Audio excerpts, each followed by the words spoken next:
Hey guys, sorry.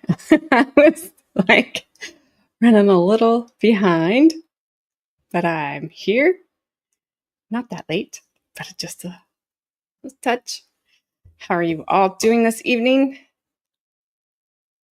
Hello, little one. I am not AI. I will never be AI again, ever, ever. Hey, Tracy. How are you? Good. I'm glad. That's fine that you've been MIA as long as everything is good. I've been wondering about you. Just want you to get well and get back at it. Whatever that means for you. I don't know. I don't know that Miss Gabby will be here with us this evening. It's her wedding anniversary. So happy anniversary, Gabby and Mr. Gabby. Hope you guys have had a great day and maybe you're out doing something fun. Maybe you're inside doing something fun. I don't know. Don't need to know. Keep that to yourself. So I don't know if she'll be here. What's up, Flash fan? Good. Yes, I am. I'm good. Yes, they're 16 years they've been married today. So they are very funny. They're a very cute couple. They got in an argument one time. I was on the phone with Gabby and she said something. I don't remember what she said. She was talking to Mr. Gabby and it was, I don't know. She forgot to make his lunch or something. I don't know. Get him his lunch. I don't know. Something to do with lunch. And she's like, "Oh my gosh, I'm so sorry. That's my fault." And he said, "No, that's my fault." And she said, "I'm sorry." And he's like, "No, I'm sorry." And they just had this little cute back and forth. And she's like, "Okay, I'm back." And I said, "Was that just like a fight?" And she goes, "Yeah, why?" And I was like, "Because that was like really cute and almost disgusting." Like, that was the most calm thing about somebody forgetting somebody else's lunch and everybody's taking the blame. It was, but no, they're really, really cute. So I wish them all the best, of course, always. But anyway, on we go. Today's the day. Today is Betty. We have waited for this. She is here. She's already looking, I can't tell because I have this pause, so it hasn't, it's still kind of dark on the screen, but she looks a little like, "I got this. Don't worry about it. I got it." Do you? So we will do this. This block of Betty is about 2 hours long. So we will do that. And Betty is divided into 12 parts. So we have a lot of Betty. Hey, Annabelle. Congratulations on 46 years. That is quite the feat. You don't see that a lot these days. My husband and I will be celebrating 33 years, June 27th, which also happens to be our granddaughter's birthday. So we know we're going to be the only ones to remember that that's our anniversary from now on. It's okay. You've already done live 33 years. Little one. So, little one on the stand, that's Betty. That's Betty. So we have closed captionings for Betty, at least on this one. Hello, Brandon. Long time no see. Which is a joke because I just saw him. We've been trying to, well, he's been trying to figure out some stuff with my computer. I just sit here. What do you need me to do? All right, we're ready to roll. Here comes Betty. Oops. Hang on. I lost my... No, I didn't. I was going to say, I thought I lost my boost for a second, but I didn't. It was lying. All right. Elizabeth Ann Broderick. Broderick. Pull that microphone. It's already starting. Ms. Broderick, when were you born? November 7th, 1947. Okay. And where were you born? In New York City. And what area were you raised in? Your younger area? In the suburbs in Westchester County, New York. Okay. And at your birth, what was your name? Elizabeth Ann Bisceglia. And Bisceglia. And how was Elizabeth spelled on your birth certificate? Elizabeth. And have you been known by any other names as you grew up and got older? Yes, my family called me Bootsy when I was little, and then Betty Ann later. And then when I met Dan, he started calling me Bets. And have you had any other nicknames? People thought my name was Betsy because he called me Bets. And when I took French in high school, I changed the Z to an S on Elizabeth because I thought that was cool. Okay. And did you also be known by Betty people? Sometimes, yes. Okay. And could you tell me a little bit about your education? I was one of 6 children, and we all went to Catholic schools all the way through. I went to Immaculate Conception first, and then Maria Regina High School, and then the College of Mount St. Vincent. And the high school and college were all girls' establishments at that time. Okay. And now you went to Catholic girls' schools. Was that also in the lower grades, or was it when you got in the upper grades? High school and college. And they were all, I take it, on the East Coast in the New York area? Correct. And where were you in relationship to your brothers and sisters? What I'm age? third of the 6. Overall, it's just foundational. Go ahead. When you were going to school, were you involved in any sports or hobbies? Yes, we had very full childhoods. We did every sport imaginable. We did horseback riding and rowing and snow skiing and water skiing and tennis and badminton and croquet and horseshoes and everything. Golf, everything. Did you take at any point in time, or one of the things that you did that involved shooting? Yes, and I think it was 8th grade, a summer program at the Catholic Youth Organization. That was one of the activities that we did with Father McHale at our parish. And what did you shoot at that time? 22 rifles, Was single shot, bolt action rifles. Was that with your whole family? I mean, was that with the whole class, individual lesson? It was a group of teenagers, young teenagers. My brother was in it. Did you work during the time that you were in high school and college? Yes. And how did you? I had 3 basic categories of job. Fashion had hostessing jobs. Did you do? Was there any retail work that you did with your fashion jobs? Yes. Excuse me, this is talking about a high school function. Sustained. We want something else. So. Did you at some point meet somebody by the name of Dan Broderick? When I just started college, And how did you come to meet Dan Broderick? I went out to Notre Dame in South Bend, Indiana for a football weekend. And was that something that was planned that you were going to meet him? Accident? No, I didn't know I was going to meet him. He was sitting across from me at the table at a party, and he asked to borrow a pen, and I had a pen, so I lent him my pen. And what happened? He wrote on the tablecloth, I found out was his name, and it said Daniel Thomas Broderick III, M.D.A., and the A was in parentheses. And so I asked him, I said, what's that? What is that? And he said, oh, I just got into medical school, so it's Daniel Thomas Broderick III, M.D. almost. And it was funny. And how did you find him to be at that time? A nice person. It was a very, very loud, very rowdy party. It was the senior class of Notre Dame, and Jerry Lee Lewis himself was right to the right, and it was really noisy and really crowded, and it was hard to have any kind of a conversation at all. Okay, now did you make arrangements from that time to meet Mr. Broderick sometime in the future? Not the night I met him.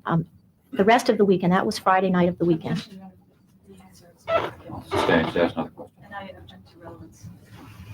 Overruled. That's ruled, go ahead.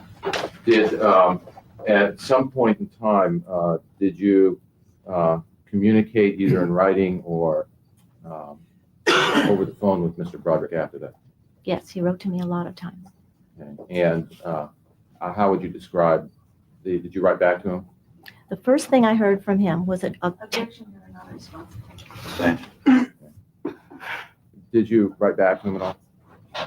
they were telegrams in the beginning, so I didn't write back. It was just a telegrams, a bunch of telegrams. But then when he wrote letters, yes, I wrote back. Okay. And at some point in time, did you have an arrangement to meet anywhere?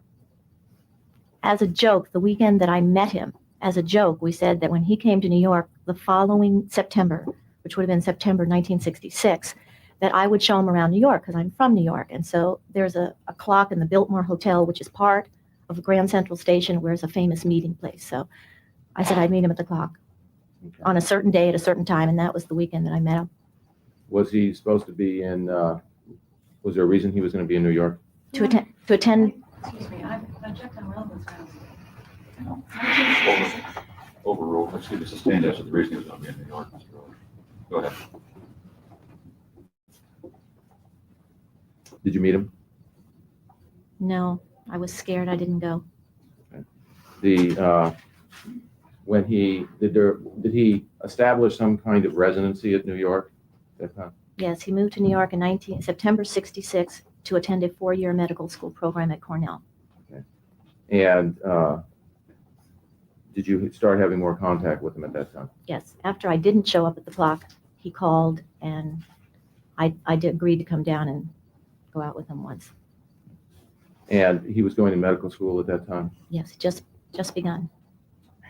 Now, during the time that and did you two start dating regularly at that time? Yes, During the time, was there any discussions of marriage during the time that you were dating? yes, a lot. And what were those discussions? I didn't find this out until years later, but supposedly Objection, Your Honor. The question is, what were the discussions at the time? Non-responsive. Sustained. What were the discussions that you had with Mr. Broderick about being married, about getting married? as soon as I started going with him, he wanted to get married. And was that something that both of you talked about? Yes, we talked about it a lot. And what did you tell him? I told him that, I wasn't even thinking about marriage. I had to get my college degree. And at that point, I was only starting my second year of college. And he said that I could do both, that I could marry him and finish my college degree. But I didn't want to do that. I wanted to do it one at a time because I thought each thing was rather a full-time job. And during the time that the two of you were dating, were you working? Yes, I always worked. And was Mr. Broderick working at that time? He was mostly going to school and studying. Okay. And were you in any way supporting that relationship monetarily with Mr. Broderick? I had a lot of spending money because I had a lot of jobs and stuff. So I had social spending money. Dan only had tuition money and, his school money. So yeah, I had a lot. Yes, I had a car and I had disposable income, and it was my turf. He'd never been to New York before. So I knew everyone and where to go and what to do. And yeah, I used my money. Okay. Eventually, did you and Mr. Broderick get married? Yes, April 69.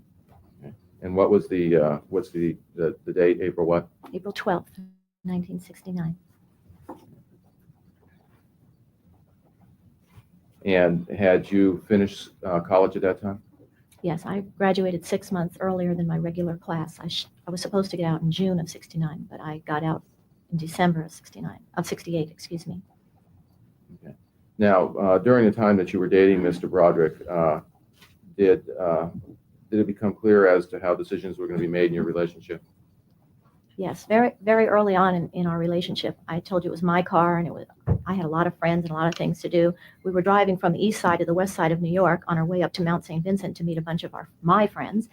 And he pulled the car over and turned off the key and said, let's just get this straight. You don't tell me what we're going to do, ever. And I said, oh, sorry. Sorry. What do you want to do? It's no big deal that we do this. What do you want to do? And he said, no, I don't have anything to do. Just don't tell me what to do. And after you got married, did you go on a honeymoon anywhere?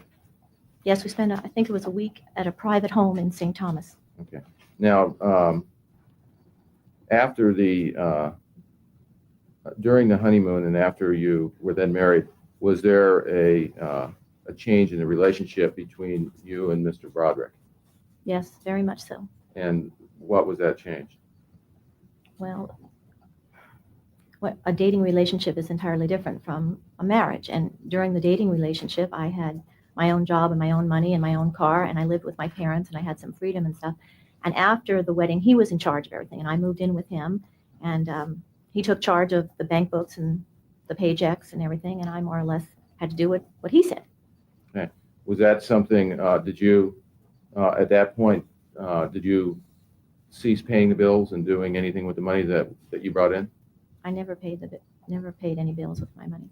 Okay. The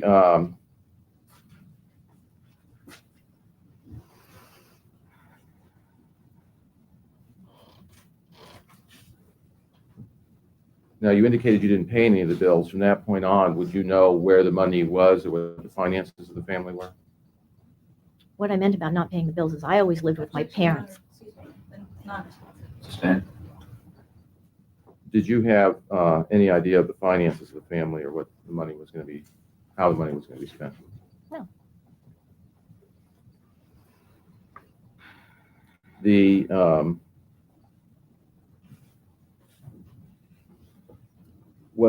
did you come to learn that there was a name for women in the Broderick family? Objection. Sustained at this point. The in one of the tapes that the district attorney played for you, there was a comment about too low to kick and too wet to step on. What did that mean? That meant when I was brought into the Broderick family, Larry Broderick said to me, oh, now you're a yuck.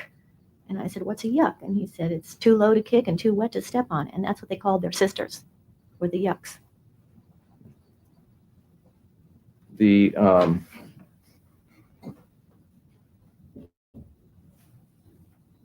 now, at the time that you were married, what year was Dan in medical school?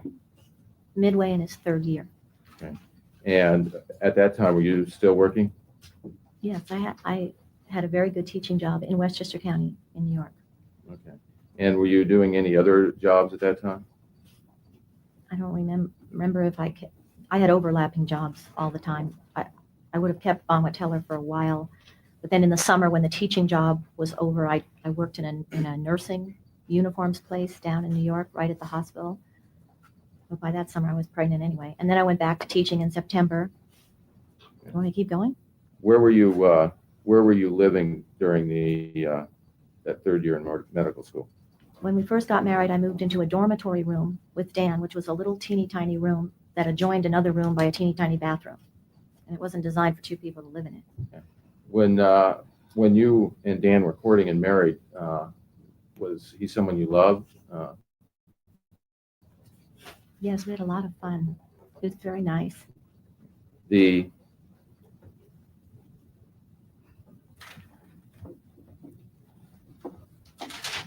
Was there any other income at the time in that third going into the fourth year of law school to live on other than your income?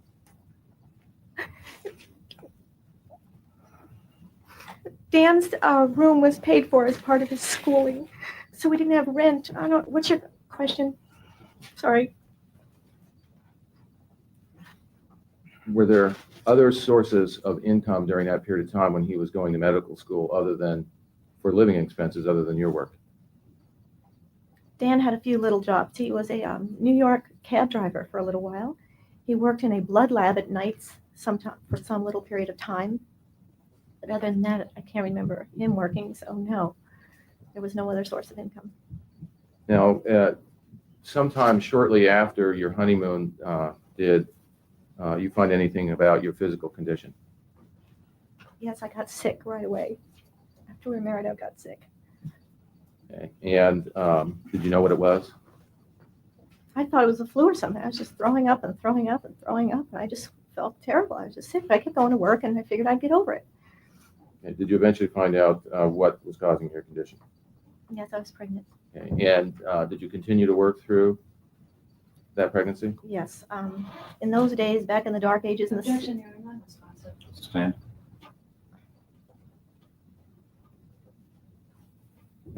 And why did you continue to work through the pregnancy? we needed the money. And how far did you work? Did you work 6 months of the pregnancy? I worked every single day until literally the day she was born. January 24th, 1970 was a Friday. And I taught school that day, and I went home and had Kim. And I did the report cards in the hospital that weekend, and then did not go back to work on Monday. Now, during that period of time, what did you expect of a husband in marriage? Expected him to be nice and be supportive and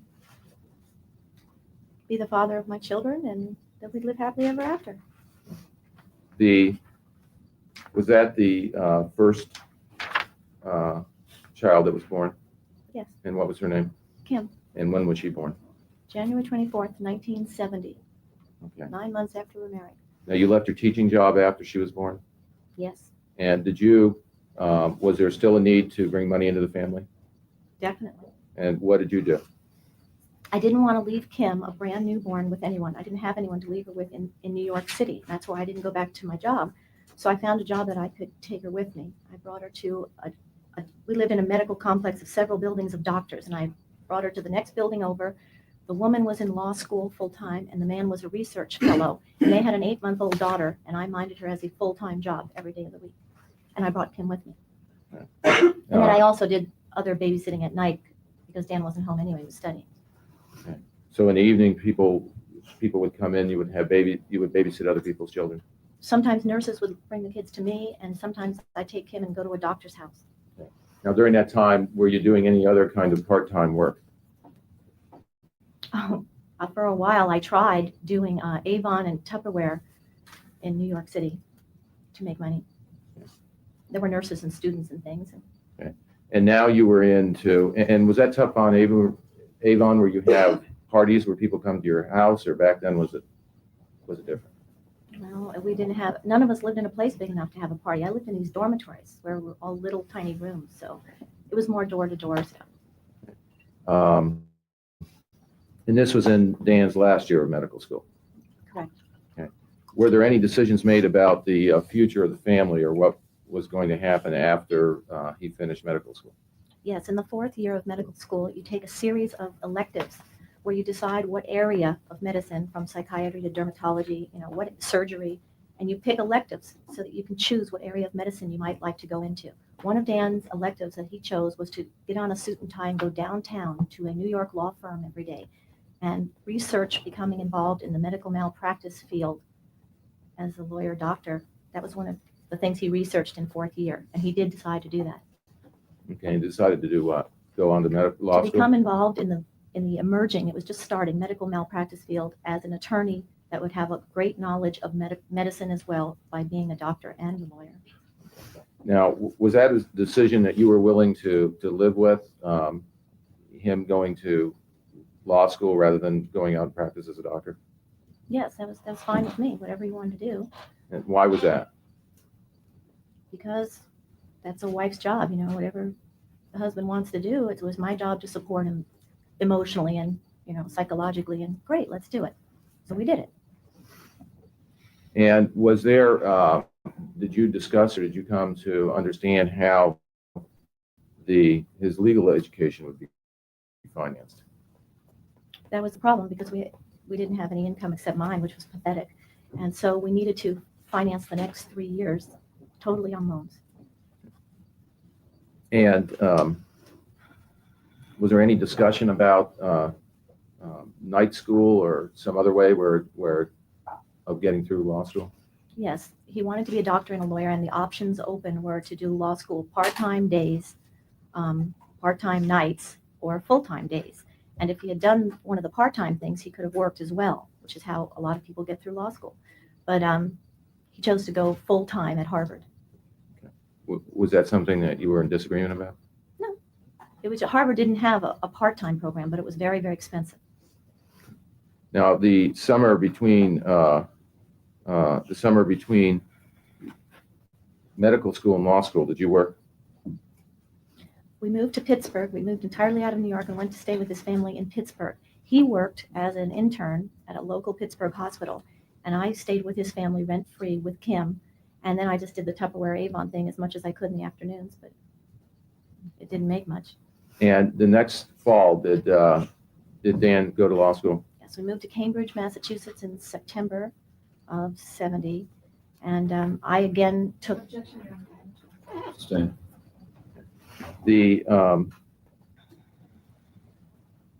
Did you move? Where did you move in Boston?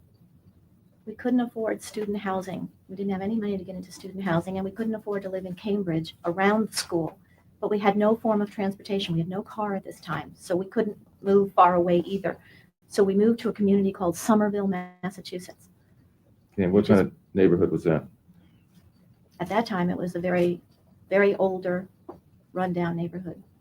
Very inexpensive, which is what we needed. And Dan had a motorcycle to get to school. Did you, and what kind of apartment did you live in?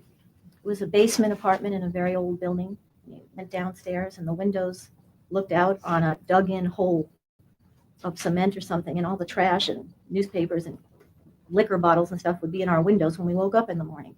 The window well. And during the time that you were in that neighborhood, was there times where you would have problems with heat and water? Yes, the whole building was very, very old, and it was a Boston winter. And there were times when we were freezing. We had no heat at all. I had to sleep with Kim because I thought she was going to die. She was so cold. Were you working during that time? Yes, a woman law student at Harvard. I minded her child full time every day, all day, every day. And did you work at night at all? I worked at Lord & Taylor in downtown Boston at night. And did you, at some point in time while you were going there, did you have to get aid to supplement your income? Any kind of food or? Yes, we got surplus food because we were below poverty level. We had no income to speak of at all. Now, during this time, did you get pregnant again? Yes, I was sick quite soon after moving there. I got sick with pregnancy bleed, and I'm sick the whole 9 months.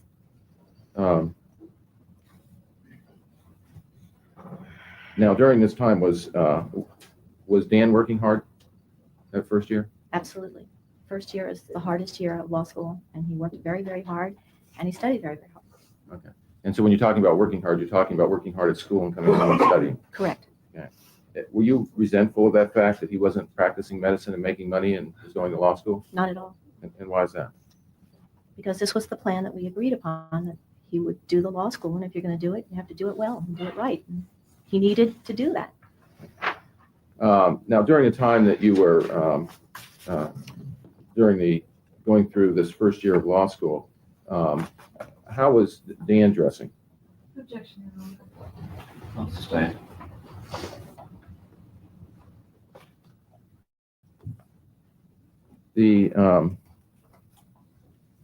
Well, were you resentful about what Dan would spend free money on during that time, or how he would spend it? Neither one of us were spending much money on anything. We didn't have any money. Was a second child born at that time? July of '71 is Lee's birthday. Okay, so that was the summer after the first year of law school? Yes. And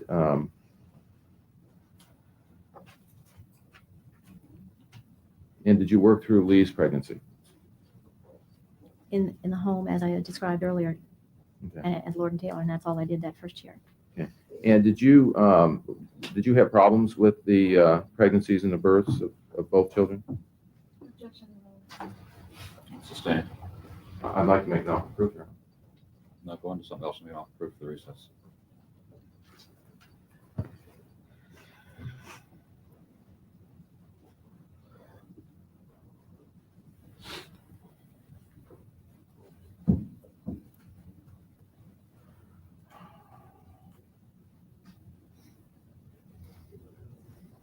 During the second year of law school, did you work? Yes. I took children in, different children whose mothers were nurses and teachers and things, in that we had moved. Dan's grandmother gave us a car summer between first and second year, so now we were able to move to an apartment that was above ground, and had children in the apartment. Now between the second and third years of law school, did you go anywhere? Did the family go anywhere in relationship to a job? Yes, between second and third year of law school, it's customary that every student get a clerkship with a law firm, and that's what we did, and it was in Los Angeles. And was it any particular type of law firm or any particular reason for going to Los Angeles? We went to Los Angeles because both of us were interested in exploring the West Coast and seeing if we'd be interested in living there. Both of our long-term friends, the Woodses, helped us get a job with Overton, Lyman, and Prince was the name of the firm. And I believe they were doing malpractice at the time. And so Dan wanted to see Los Angeles and explore the possibilities of working in a malpractice firm.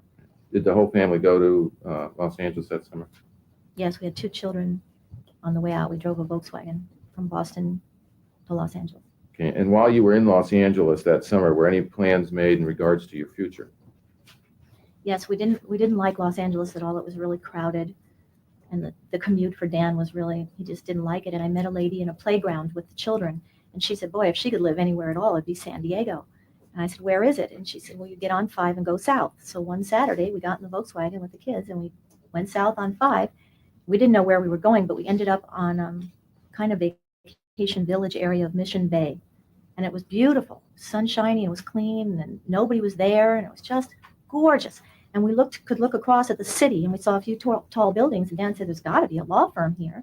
So we went back to LA and looked it up in a guide to law firms, and he wrote to the law firms in San Diego asking if he could look for a job with them. And that summer, they wrote back. And so that summer, we came down and interviewed San Diego law firms before we went back east. And was there any decisions made at that time as to what you were going to do after he graduated from Harvard?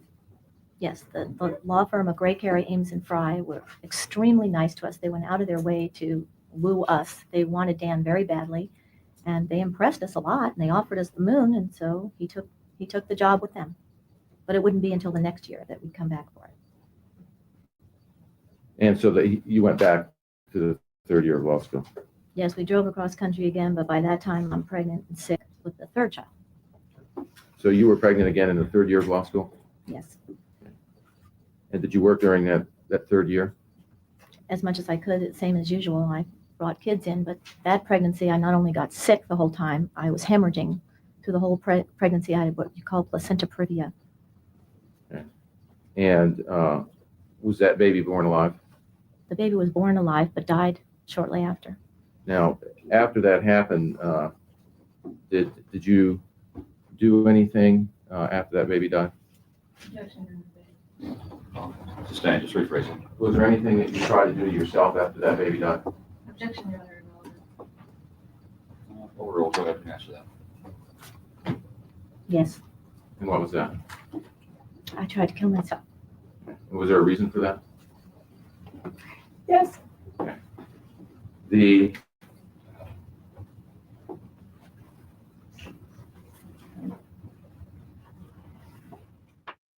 What did you do after Dan graduated from law school? Drove directly out here. And did you move to San Diego? Yes. And where in San Diego did you live? We found an apartment in Serra Mesa near the stadium in the Plum Tree apartment complex. It was brand new at that time. And I was within walking distance of a Catholic school, and I got a job there teaching school. And did you? And what kind of job was it at Catholic school? Were you registered? Were you a certified teacher in California? Not in California, no. I don't have a California credential. So this was a private school. A little Catholic grammar school, yes. And was Dan working when you moved here? Yes, we moved here to start the job at Grey Carey, so that job was confirmed and assured before we even arrived, yes, as soon as we came here. And do you remember approximately how much Dan was making when you started working? I really have no idea, but I think 17,000. I have no idea. Did you, other than than teaching in the school, in the Catholic, private Catholic school, did you have any other jobs when you first moved to San Diego? Yes, the fifth grade teaching was in the afternoons, and so I thought I could do everything with the children in the house in the morning, and then when they were only 2 and 3 at the time. Sustained. Did you have problems with the job that you did have? Objection. Sustained. Well, did you leave that job? Yes, I did. And was there a reason for that? Yes. Sustained. Did you find other employment? Yes, I did. And what kind of jobs were those? I started working nights because I could get a lot more hours in, and I wouldn't have the anxiety and the problem with leaving the children with someone. I never liked to leave the kids and go out. So I worked at a Black Angus restaurant as a hostess from 4:35 in the evening until like 2 in the morning. I closed the place. Are we going to take a recess this morning, Your Honor, or It's a good time, Matt. if we are going to take a recess, it would be good. All right. Ladies and gentlemen, we'll take our morning recess at this time. Please remember the admonition. Is 10 minutes long enough, Mr. Early? Or you want longer? However long, 10 minutes long enough, folks? We have recess until about 12 after 11. California versus Elizabeth Broderick. Court finds all members of the jury panel are present. All counsel are present. Ms. Broderick is on the witness stand. You may proceed, Mr. Early. yes, now during the,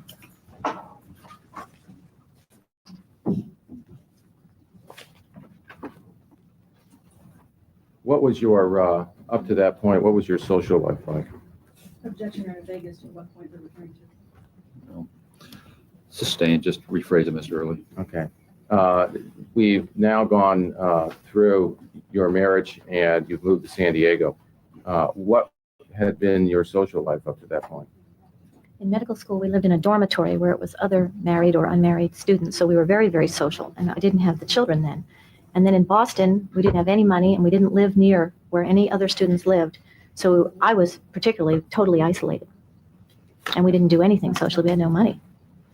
And when you first moved to San Diego, were you spending lots of money on social lives? No, it wasn't lots of money, but the Grey Carey Ames and Fry firm is extremely social. We were became instantly very social only within that firm. And during that period of time, were you spending lots? How was you and Dan dressing at that time?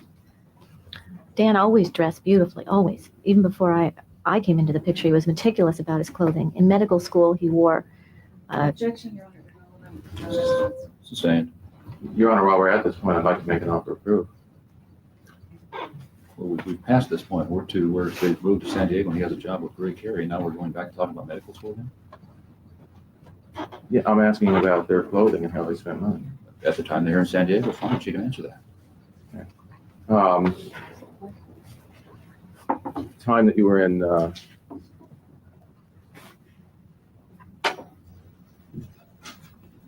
San Diego, were you spending, how were you dressing at that time? Were you spending lots of money on clothes? I don't. Myself, just me? Yes. No. The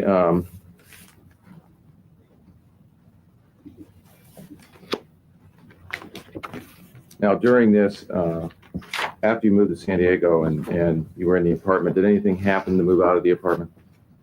There was a shootout at the apartment. Someone robbed a Bank of America and they ran into the apartments and they were shooting all over the place. And we moved out after that. And did you move into a duplex? We moved into a rented home in Claremont, yes. And eventually, did something happen to that? That house burnt down. And did you do anything with at that time, as far as, where did you move after that house burned down? When that house burned down, the insurance put us in a temporary, Not this one. Stand. So when you moved out, were you able to, did anything happen with insurance at that point in time, or did you get any money from that? yes, when the house burned down, it was not our home, it was a rental home. So we got insurance for the contents. All of our possessions burnt except for the bedrooms. So we still had our clothes. But as far as furniture and kitchen and stereos and records and books and the furniture, the little bit of furniture that we had bought on time anyway from, I think, the Broadway or something. So we got reimbursed by insurance for our possessions that burnt in that fire. And what did you do with what'd you do with that money? We were forced out of the rental after the fire repairs. Objection, Your Honor. I'm sorry, non-responsive. Question is, what did you do with the money? Stand. First of all, what did you do with the money? We used it as a partial down payment on a house Okay. And where was that house? in La Jolla. Now, after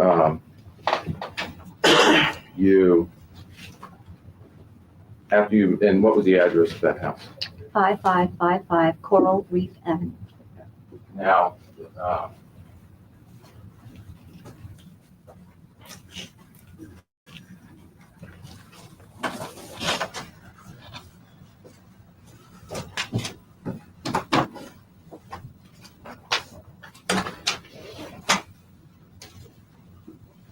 I have just one moment here. Sure.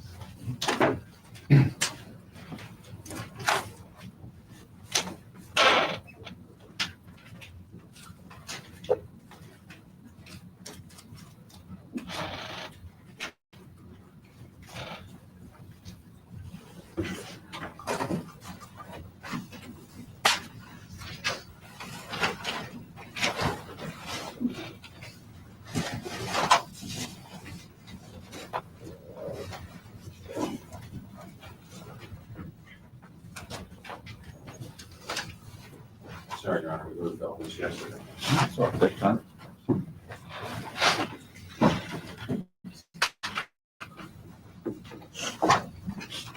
The closed caption said they removed Elvis yesterday. Suppose that was the name of the male mannequin.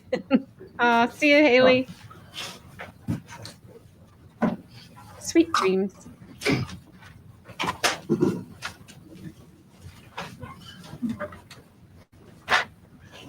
And you used the insurance money to buy that house? It was only enough for a partial down payment. We had to get two mortgages. One mortgage was the rest of the down payment, and then the other mortgage was a regular mortgage. Do you remember what you paid for that house? Probably. $80,000 or $90,000. And at that time, did you pay off the loan for the furniture? No, we bought that furniture on an installment credit card at a department store, and for the next 3 years, we were paying for the furniture on a monthly basis that had burnt 3 years ago, because we had used all the replacement fire money to buy the house. Now, and what was the home on Coral Reef furnished with at that time?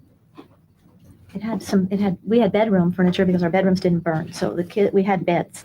But insofar as furniture, we didn't have anything. And there was a built-in kitchen with bar stools, so that's what we had to sit on to eat. And then we really didn't have anything downstairs at all.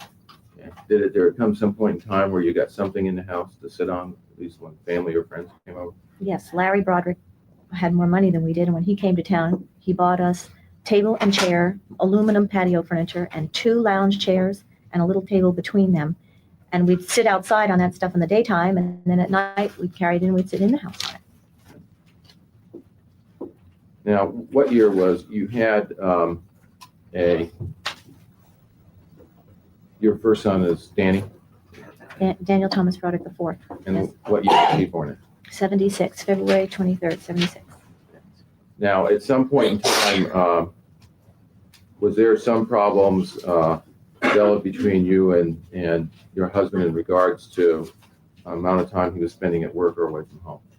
Yes, all through school, I was very careful to give Dan a lot of space so that he could study, and it was my job to keep the house clean and the kids quiet and away from him so he could study. Stand. Okay. What did you explain to those problems? Objection. Irrelevant. Staying. The question had to do, Mr. Early, with whether or not she became upset with him so much time to work.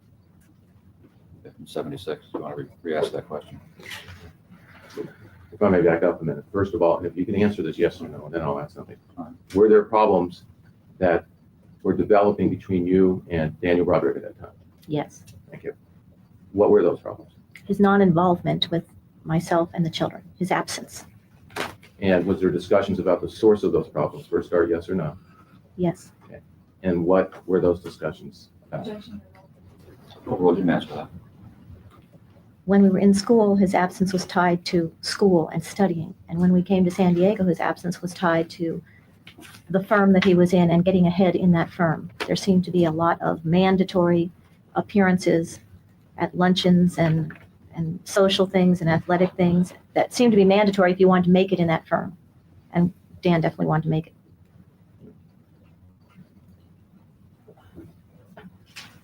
And when you first moved to the Coral Reef home, were you working then? Yes, I had the Black Angus job still. And was that still a night job?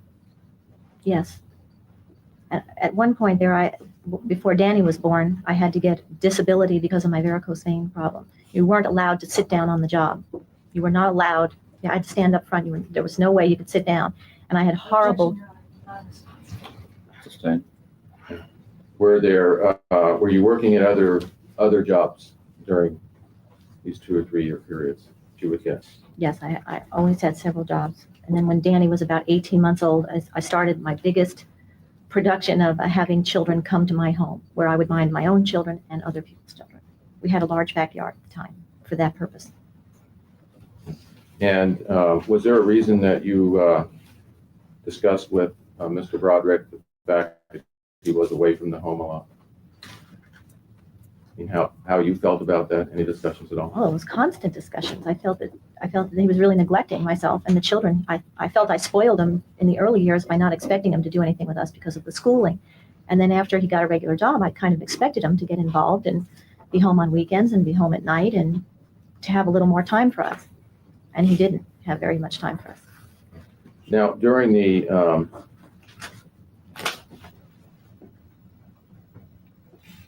time that, did you talk about counseling, marriage, or anything else, any other kind of counseling during that time? We participated in a marriage encounter through the Catholic Church, which is a weekend you go away and discuss the future of your marriage. And did you have any discussions about what you might do or if things didn't work out? yes, I felt pretty isolated out in California. I really liked it, but Dan was never home, and I didn't have any relatives here at all, and neither did he. And I was raised in a very big, very close family. My mother's own. Objection, Your Honor. Sustained. Was there a reason you wanted to go to marriage counseling? It was an opportunity that was presented to us, and yeah, I thought it was a great idea Okay. And what were the reasons? I mean, what to talk about our marriage and where we felt we were going and how we were doing. And I thought it was a wonderful opportunity. Someone in the church took care of our children for the weekend, so to let us go to that. And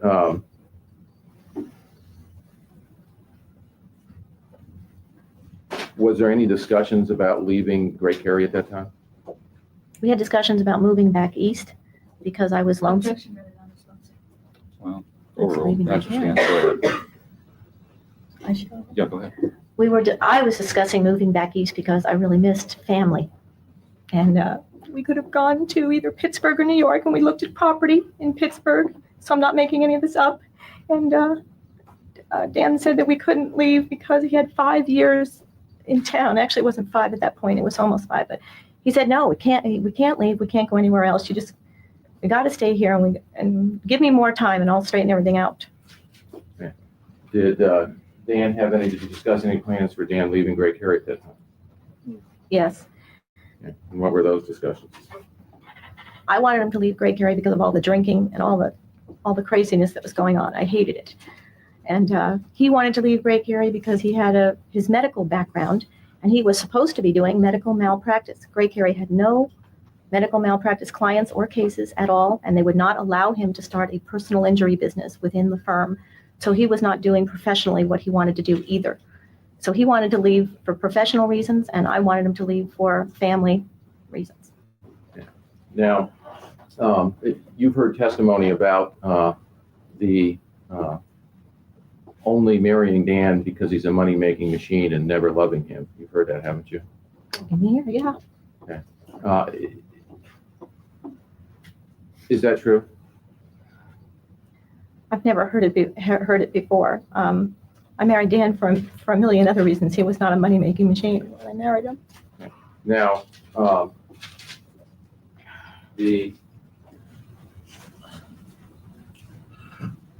during the time that you were, did you actually at some point in time attend a marriage encounter? Yes, we did. It was a weekend, November '76. And during the time that you were at the marriage encounter, did you talk about what you wanted out of a marriage? Definitely, that's what it was for. And what did you tell him you wanted out of the marriage? I wanted him to spend more time with us. That's all I wanted. Did you tell him did you ever tell him what kind of physical things that you wanted?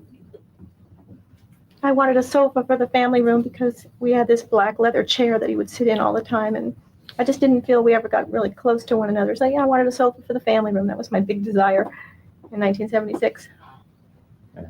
And did you have an opportunity at that point in time to write in your marriage encounter about the things that you desired in life and how you felt about Dan and why you married him? Exactly, that's the purpose of the weekend. They help you along, they give you guidelines, they give you questions. You each have a notebook, and you answer those questions, and then you change notebooks so he knows what you said about the answer, and you know what he said about the answer, and that way they help you to express yourself better. That if you just stayed home, you probably wouldn't communicate on that level. So yes, we have the books. And did Dan talk to you about what he wanted Yes, out of the marriage? yes. Or what he wanted for you? What did he tell you he wanted? He apologized for not spending time with us and said what he needed in life were to reach these financial goals that he had set for himself way, way back. And only when he reached those financial goals would he then have time to be a nice person to me and the kids and to give us time. But I had to give him more time and stick with him until he reached those financial goals. And when he got there, then it was all going to be rosy and it was all going to pay off and it was all going to be wonderful. But I had to be patient because he had to do that first. And did you agree at that point in time to stick it out with him and stay in California based on the things that he promised to you? Yes. Did showing you what is marked for identification, Your Honor, we have something that is marked X that says marriage encounter Broderick, room number 10, and another book of Betty Broderick, marriage encounter room number 10. So marked X, one's X and one's Y? Yes, Your Honor, the one marked Betty Broderick is Y. Thank you. I'd just like you, I'm not going to ask you specifically about them, but can you just look through the first book that you're looking through is X? Yes. Okay. And is that Dan Broderick's marriage encounter? Yes, this is his handwriting. And okay. And if you could look at what has been marked as defendant's Y for identification. Yes, this is all my handwriting from that weekend. So that would have been your marriage encounter book. Correct.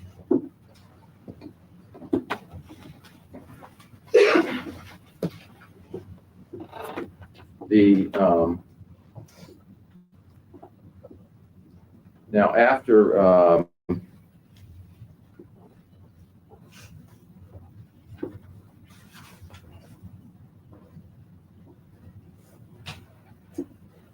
did he make at that time any promises, inducements as to how he would be with the family, his time he would spend with the family? He was supposed to in the book. You're supposed to make improvements, but he just further apologized and said, he'd really like to get together. You're supposed to get together 10 minutes a day after a marriage encounter to enhance the intimacy in your marriage. He said, I'd really like to do it, but I'm just too busy. I have depositions and I'm busy, and I just don't have time for this.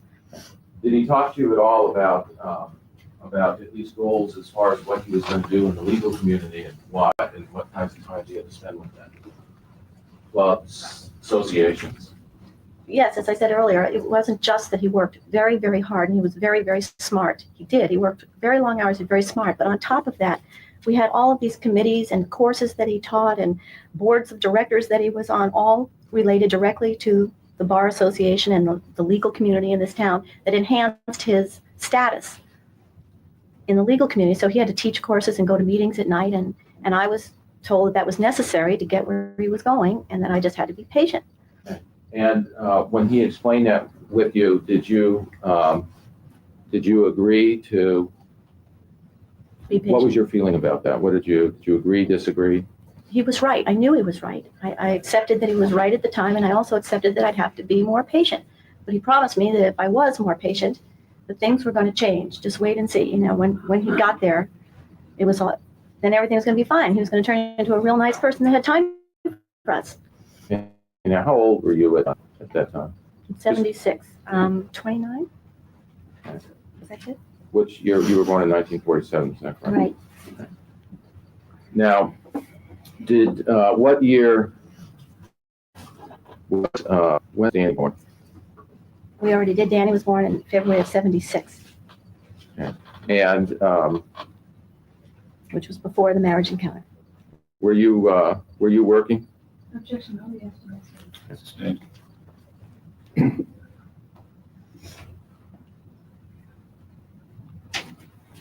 Did you make have any discussions or make any decisions about Dan actually leaving Great Carey? Objection, yes, no. Overall, you can answer that. I don't think we made the decision. We discussed the track at Great Carey. The track that you're on to make partner is a 5-year track. And you're going to be offered a partnership in 5 years if they liked you. They obviously liked him. They were going to offer him a partnership. He felt he had to get out before he accepted a partnership, because once you accept the partnership, it's very hard to get out. You have to then break up a partnership. This way, he'd just be. So 5 years from the day, practically, that he went there, he left. That would have been 78. I'm 78.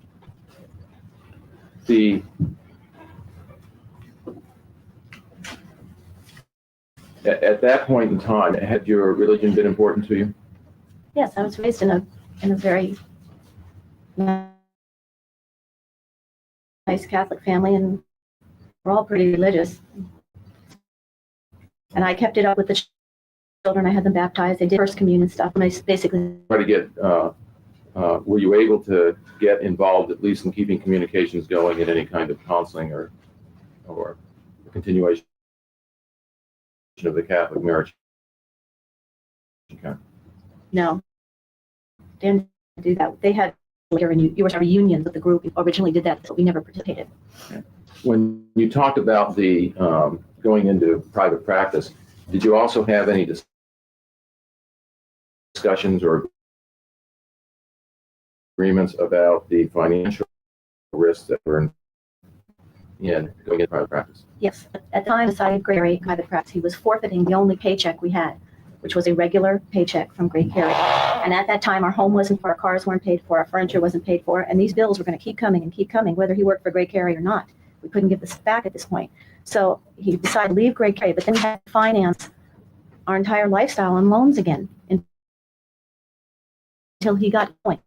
Also had to add the expense of practice, rent, his furniture, his letterheads, his trays. We had no savings at that time. So starting the practice and our living expenses were financed by loans once again, never even up the student loans yet. Was there any discussions about your house? Yes, I thought if we had to leave the house and go back to an apartment, it'd be worth it. Just I knew he would make it. If anyone in the world would make it, it would be Dan Broderick. He was extremely ambitious and aggressive and everything. I knew he'd do it. It was a great idea, but we might have lost the house in it. And I said, it was okay. We'll just start again. And now during this period of time when he first started working, did you continue to work? When he left in 78, yes. Now, did you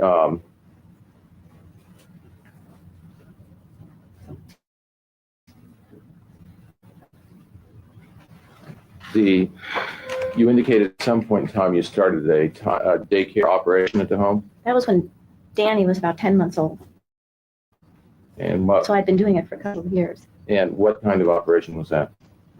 I'm a nursery school teacher by trade. That's what I am. That's what my degree is, early childhood education. And so if I wanted to go to work and use my profession, I would have had to leave children with somebody and go teach other people's children. So that didn't make any sense to me. And we needed the money. And I love children. So I was very, very happy, and I brought kids into the house. We had a backyard, we had a swing set, a sandbox, and toys, and I ran a little nursery school operation at my house. Did it have a name? I just called it Time Out because most of the women didn't work.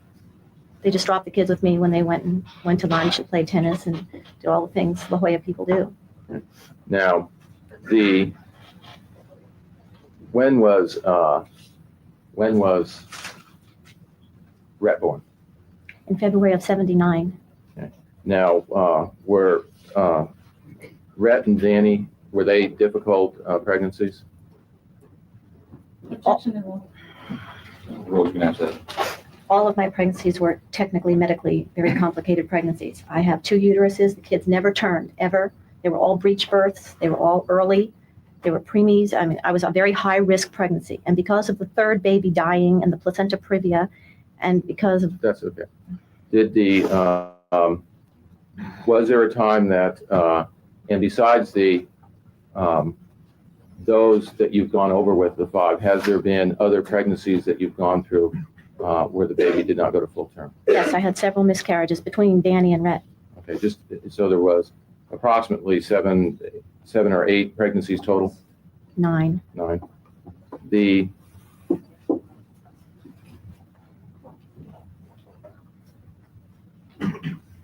And Rhett was born in what year? February 14th, 1979. Did you ever do anything in regards to the vascular problem? Did you ever have surgery on your legs? Yes, I did after Rhett was born. After Rhett was born, did you start getting involved in any other activities outside the home? After Rhett was born, I don't believe I ever took the children into the house again. I did do some of the hostessing jobs, but leaving 4 children with a babysitter was ridiculous. So, Okay. What kind of community things were those? well, when I first moved to San Diego, I did basic San Diego community things, KPBS auction, San Diego Museum of Art, and the combined arts at that time. And then as the children were in school, like Kim and Lee would have been in school when Danny and Rhett were young, I did room mother things and minded kids on the playground and did trips at school and mother's club and carnivals and bake things and stuff like that. And that's kind of the stage we're at now. And Girl Scouts and Boy Scouts and all that kind of kiddie stuff. Did you get involved in any of the children's sports? When Danny and Rhett were of age to be involved in t-ball and soccer and stuff, yes. When Kim and Lee were younger, they didn't do those things. They didn't want to do the sports. They did other things. They had music lessons and ballet lessons and tap dance. And so when the boys, yes, sports with the boys. And what kind of things would you do with them? I mean, would you just go to games or? No, I was a Boy Scout leader, and I did the stuff with the Boy Scouts, and I was the soccer coach, and I was really involved with them.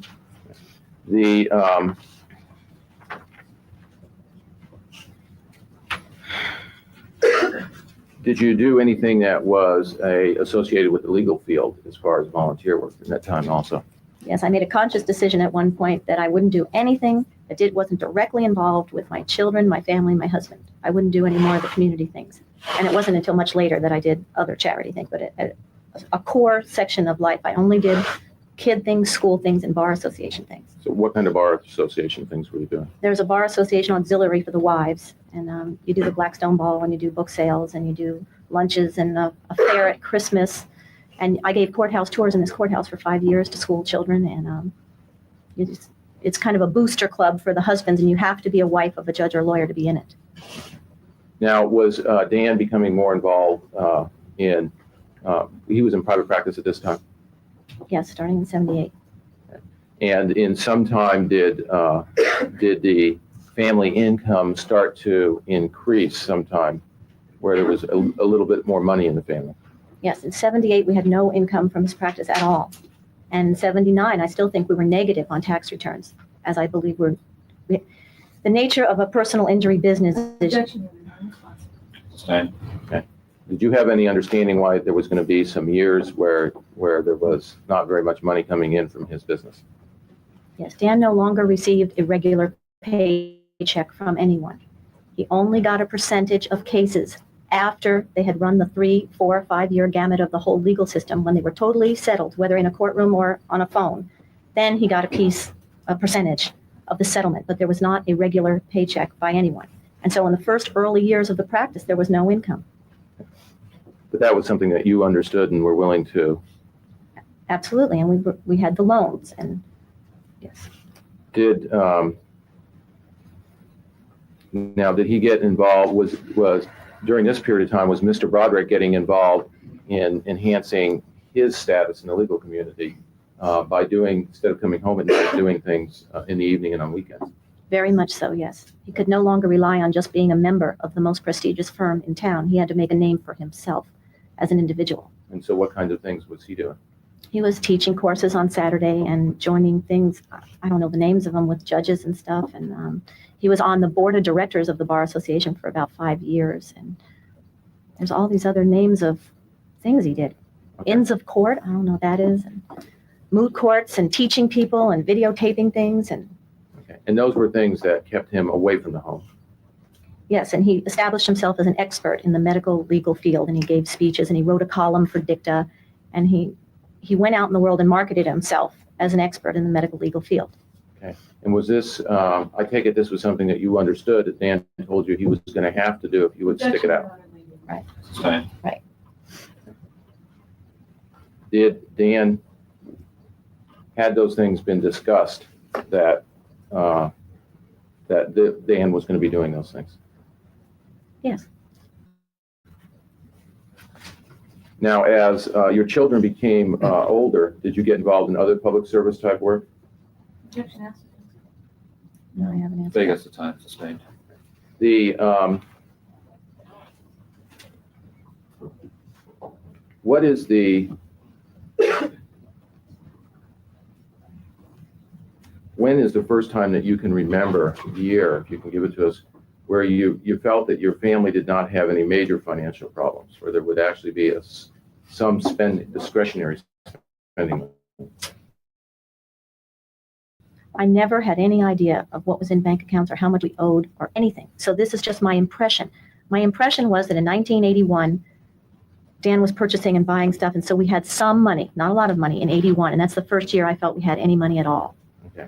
Now, when we get to 1980, 1981, as your children are getting older, did you get involved in activities now that weren't just related to the Bar Association or the kids' school? Right, that's when I really started doing real charity work with retarded citizens and abused children and other fundraising for charity work. The girls were in high school. They didn't need me as much to get involved at school, and they didn't even want me around.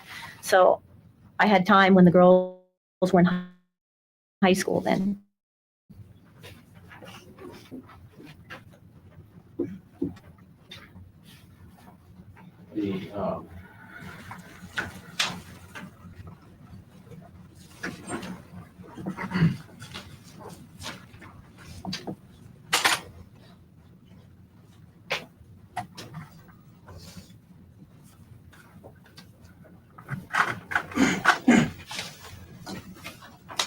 I would like photographs tomorrow. One Z, the other one double A.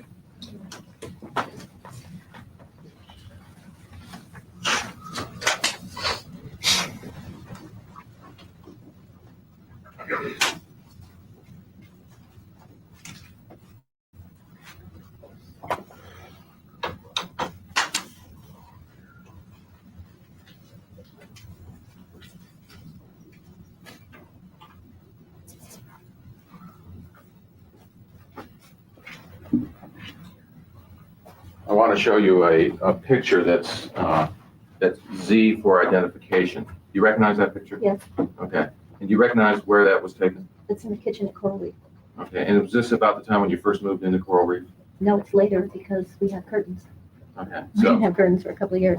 okay. So it was sometime, it would have been after a couple of years of living there? Yes, And showing you what's been marked as AA for identification. Do you recognize that? yes, And was that an organization you were involved with? yes, I forgot that one. Okay. And what organization was that? Do you remember? That was the Children's Home Society, found homes for orphan children.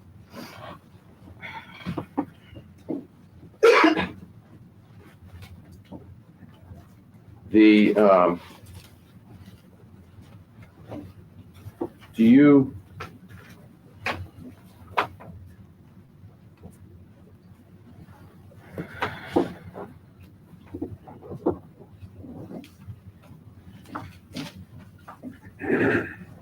was there a time that,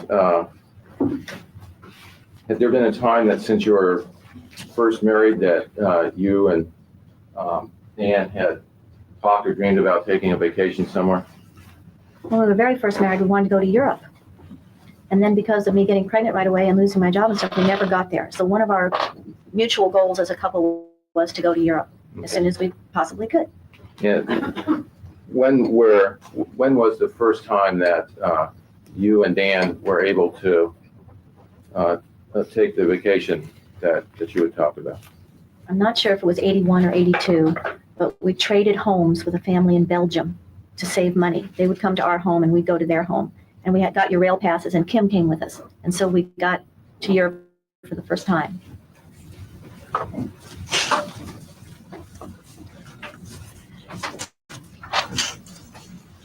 Now, the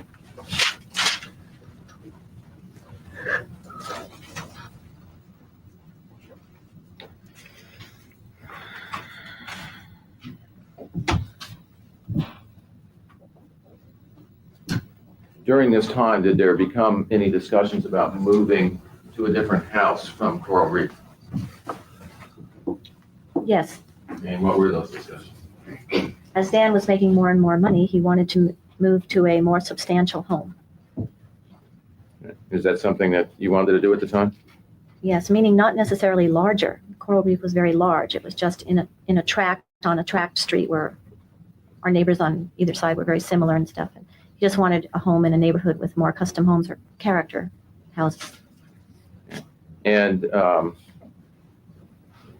now, was there some time that later that you were able to then take a trip with just you and Dan to Europe? Yes, And when was that? that wasn't until 1984. Unless, do you mean the one we went with the Millikens? Yes. That was 1983. An attorney in town. Objection. Oh. Answer.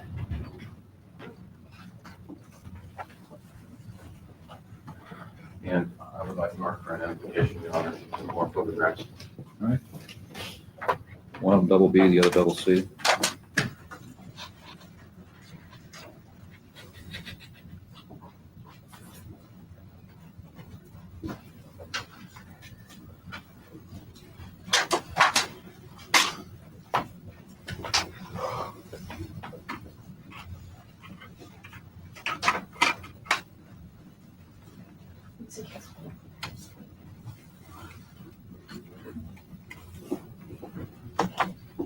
Now, at this point in time, were you also, you and Dan, doing more things socially? The progression from 1981 to 1983 was extremely rapid insofar as money. From 1981 to 1983, by 1983 we had a lot of money. Now, showing you what has been marked BB for identification. Do you recognize that photograph? We're on a bus going to Disneyland with the Boy Scout troop, or the Indian Guides or something. It was one of Danny's groups. Do you recognize this CC for identification? That's us going to a Blackstone ball, but it's pretty early on. Okay. Did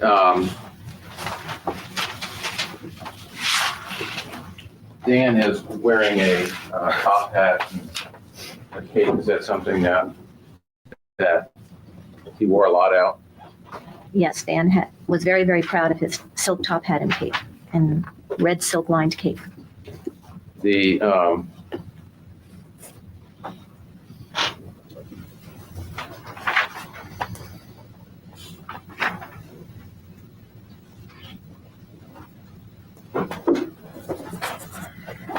Now, when you went to Europe the second time, did you stay in different kind of places than the first time you went? Yes, as I said, the progression from 81 to 83 was absolutely phenomenal. By the time we went in 1983, we stayed in the most expensive hotels in the world, and Dan was calling himself the Count de Monet for the Count the Money. Okay. And were you bringing other people there to Europe and your way? Yes, as a gift to his friend Jim Milligan and his wife Jeannie, we brought them to Europe for 3 weeks, all expenses paid, as far as I know, by Dan. Mr. Early, might this be a good time to take a noon recess? Yes, sir. Ladies and gentlemen, we'll take our noon recess at this time. Please remember the admonition. I'll do my best to start promptly at 1:30. Have a nice lunch. Go ahead, Mr. Early. Thank you. Now, Mrs. Broderick, the time that you indicated that Mr. Broderick was working for Greg Harry and you were going to the marriage encounter, did you know Patty Monahan? Yes. Okay. She's the first person I met at that time. And were the problems that were going on, was that discussed with her? Yes. And did she talk to you about what she called the Greg Harry sickness? Yes. Did you write about that in your marriage encounter? Yes, I did. Did now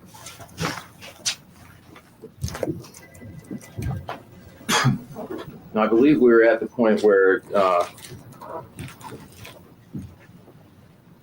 you had taken a vacation with Judge Milliken and his wife. Correct. Did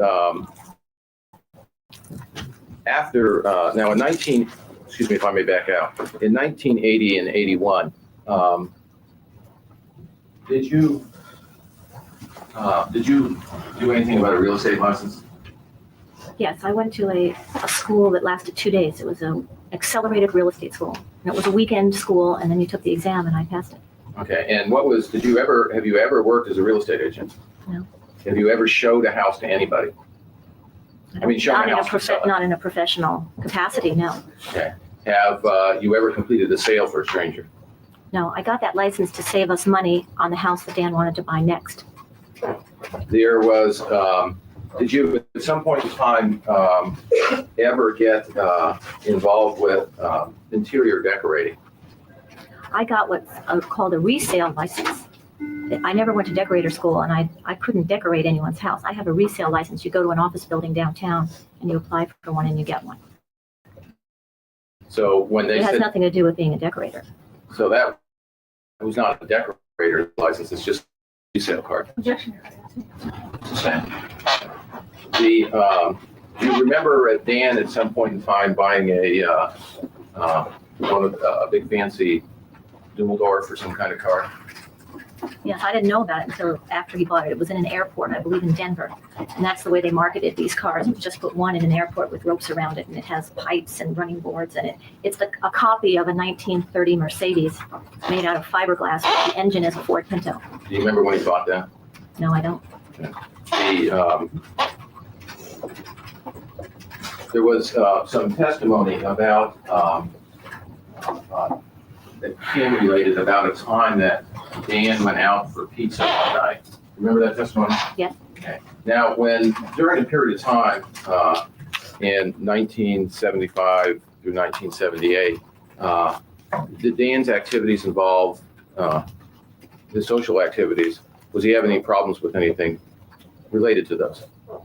Yes, along with all the meetings and professional sort of things he was supposed to participate in, there was a lot of drinking afterward or during or something, so that he quite often would come home inebriated from these things. Okay. And was there ever a time where you had to pick him up at a sheriff's station? At the county jail here, yes. And was there a time where Dan took Kim, Danny, and Lee out somewhere where you were upset when he got home? Yes, it was a Friday night. I'd just come home from the hospital with Rhett I still had the metal clamps in my stomach from the C-section, and I wasn't supposed to get out of bed because I had phlebitis, and he left me and the brand new baby and took the kids to have pizza on Friday night, which sounds pretty innocuous, except that he was gone past midnight. It was a torrential rainfall, and he was with Dave Monahan, his notorious Friday night drinking buddy, and I was absolutely furious that he kept, Danny was not even 3 years old at the time, and he had Danny with him in a rainstorm past midnight, and I knew that he was drinking, because that's, what else would he be doing? You know, it doesn't take that long to have pizza. And when he came home, was it obvious to you that he was drinking? Oh, sure. He really scared me more than anything, because I was afraid that he'd kill my children. Now, during the trip in 1983 in Europe, did you start notice any change in Dan's demeanor or his attitude? Yes, Dan was always a very self-driven person, and he worked very, very, very hard all the time.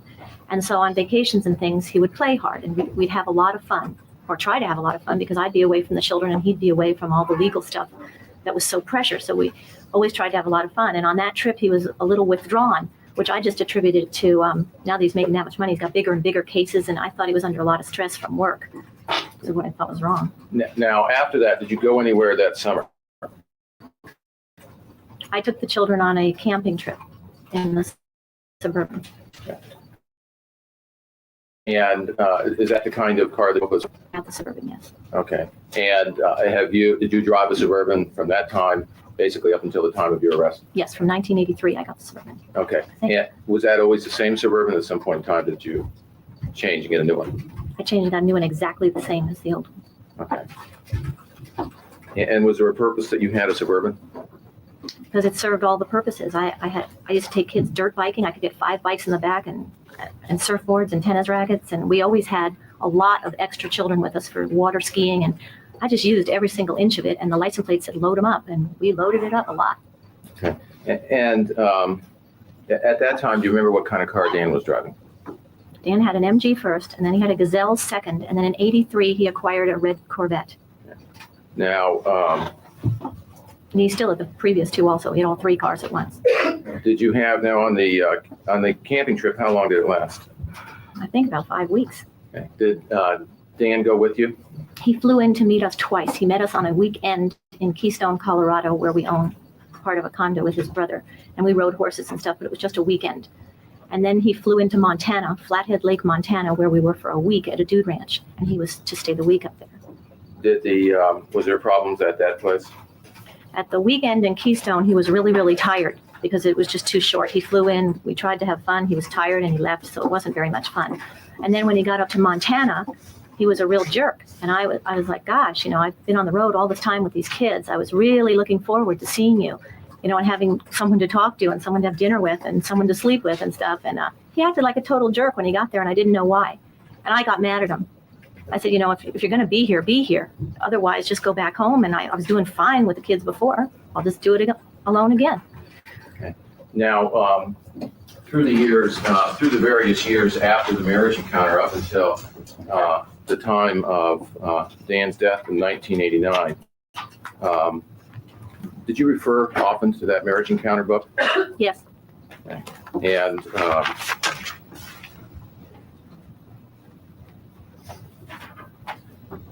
was there a reason for that? Well, I call it kind of reality checks or sanity checks. I had certain tangible anchors in life that I could refer to assure myself that I was not crazy, which is what Dan kept calling me crazy. That was something that I looked back to assure myself I did not imagine anything. Your Honor, I have a number of copies of the marriage encounter. I'd like to have the jury read it. You have an objection to this one, we have an objection. Read the entire marriage encounter? Yeah, her entire marriage encounter book, or I can have her read it, the same as giving a tape transcript to the jury. You're gonna read an objection. No, let's see both defense for that first. Go ahead.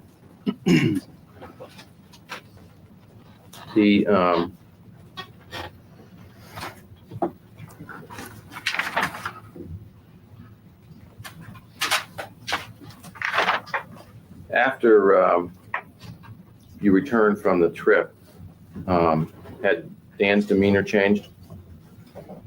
Yes, drastically. And how did it change?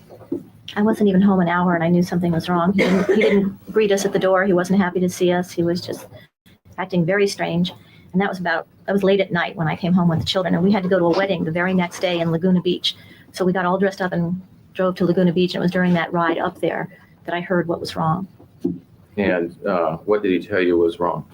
I said he was very, very unhappy with everything. He was unhappy with our house. He was unhappy with our lifestyle. He was unhappy with me. He was unhappy with the children. He was just not a happy person. And that's what he told me. He wasn't happy. Did he say anything about you in particular? Describe you. He thought our house was tacky. He thought our friends were boring. He said I was old, fat, ugly, boring, and stupid. And he had never said anything like that before. Okay. That time, were you fat? I didn't think so. Okay. And at that, how did you feel about yourself at that time? Before I started saying those things, I thought I was a competent person doing the right thing in life. You just seriously ask her if she was fat. During that time, were you fat? No. I don't care. She was 500 pounds. Don't say that. Yeah, that was a really wild question.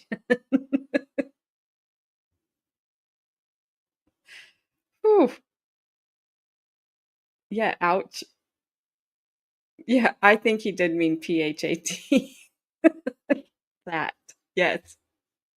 I don't know. I don't know, Adair. I would assume that they're maybe doing closings tonight. I have no idea. I've really, since I wasn't able to keep up with it, I have not kept up with it at all.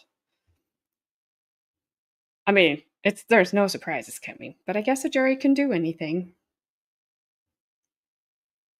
But I don't think that one will. Okay, well, back to the apparent Fatty Fatterson on the bench, the witness stand. I hope it can hold her. Good grief. I was proud of my husband, my house, my family. I was very high energy. I've always been very high energy. Had lots of friends, lots of activities. I was a great cook. I was a hostess. I was pretty satisfied with how I was doing in life. During that period of time, were there any changes in Dan's office in terms of staff? We're in 1983. In July of 83, Dan was a one-man band. He had, ever since 78 to 83, he had no employees of any description. He had a secretary that was not an employee of his. She was an independent woman that did all of his typing on a per-hour basis. She was not technically employed by his law corporation. It was only Dan Broderick. And in the summer of 83, that's the way it was. Was there a change for that in the fall of 83? In September of 83, he came home and he said he had hired someone, and I was very, very happy about that. I thought, whew, a release valve. Well, he'll have more time for us and someone to help him because he had been so grouchy and under so much pressure. And I thought it was from too much of a workload. And so he told me that he hired someone. And did he tell you who he hired? Yes, he told me he hired Linda Kolkena, who had formerly been the girl in the lobby of the building who answered the phones. Okay. And did you talk to him about Linda?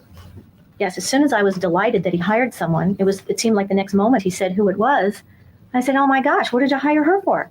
She can't do anything to help you. I mean, she's not a paralegal. She's not a lawyer. She's not even a secretary. She couldn't type. I said, what did you hire her for?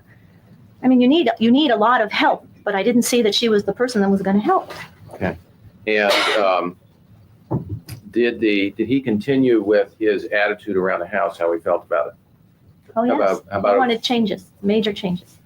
And what do you mean he wanted major changes? He wanted a new house. He wanted a mansion, and he wanted us to live a much more glamorous lifestyle, and he was a real grouch around me and the kids all the time. Of course, that was from my perspective because he had me walking on eggshells trying to please him.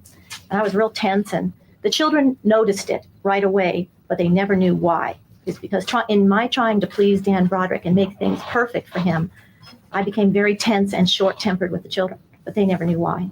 Did you at any point in time give him at least some ultimatum in regards to, did you ask him about whether there was a relationship between him and Linda Kolkena?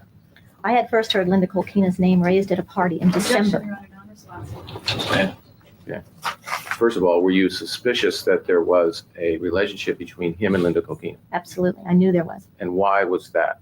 Because I overheard Dan in December the previous year say at a party, isn't she beautiful? And I asked him later who he was talking about. And he told me he was talking about Linda Kolkena, this person who answered the phones.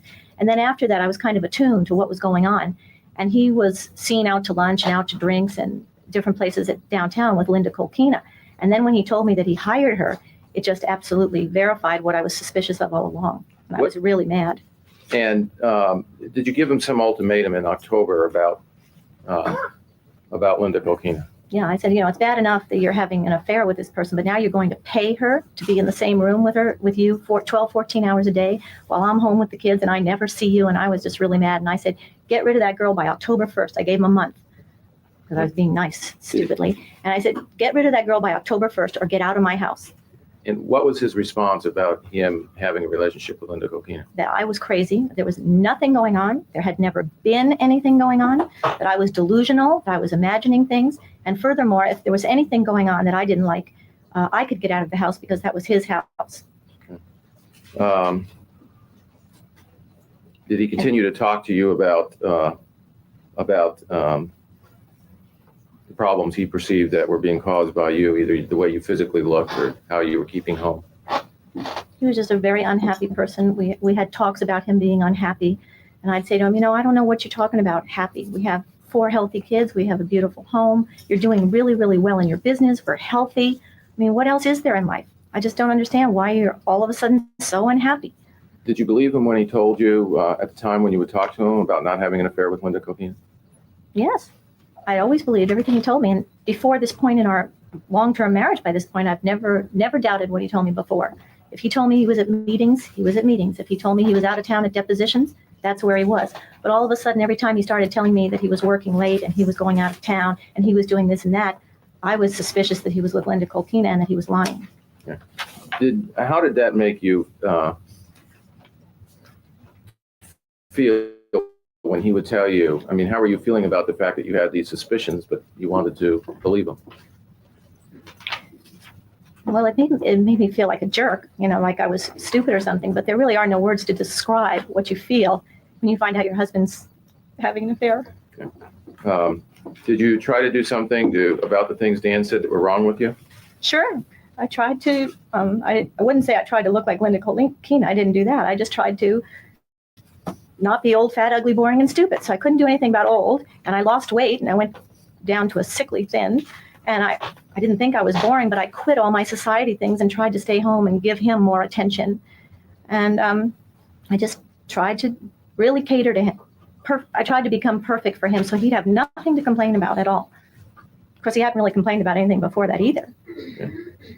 Had you ever felt this way about yourself before this? Not at all.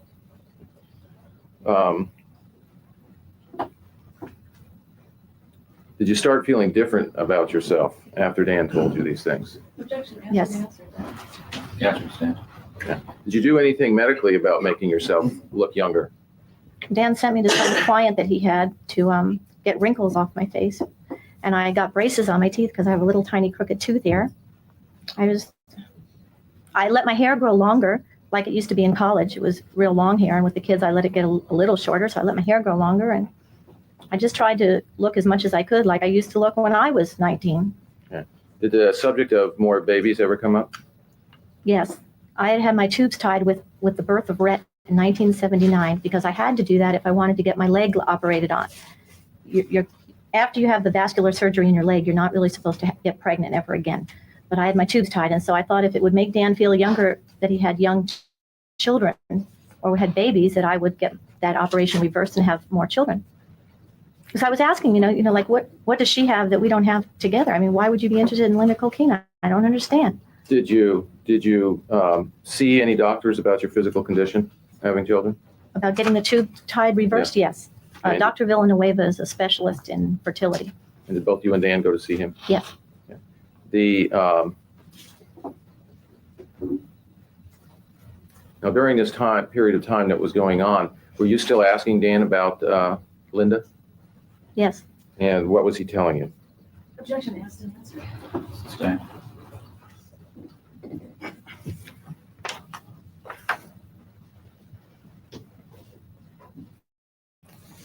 Well, did you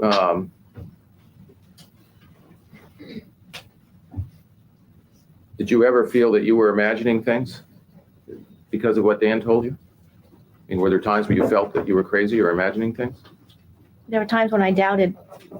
I had feelings and impressions of what I thought was true, and he was telling me that that was not true, and so I felt imbalanced because what I felt and saw and suspected and all the clues were pointing one way, and he's telling me, you know, black is white and white is black, and I'm feeling a little off balance that I've never felt like that before. Did you do anything? Did you go anywhere at that time?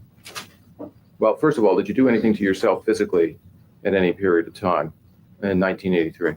Well, the October 1st deadline came and went, and he wouldn't get rid of Linda Kolkena, and he was still denying that there was anything going on, and still telling me I was absolutely insane and crazy, and how unhappy he was, and how awful I was, and stuff. And he was inadvertently becoming quite cruel. You know, he didn't throw things and everything, but he just wasn't coming home, and he was sneaking out at night, and he was being really weird, and I wasn't liking it, and I was very hurt by it.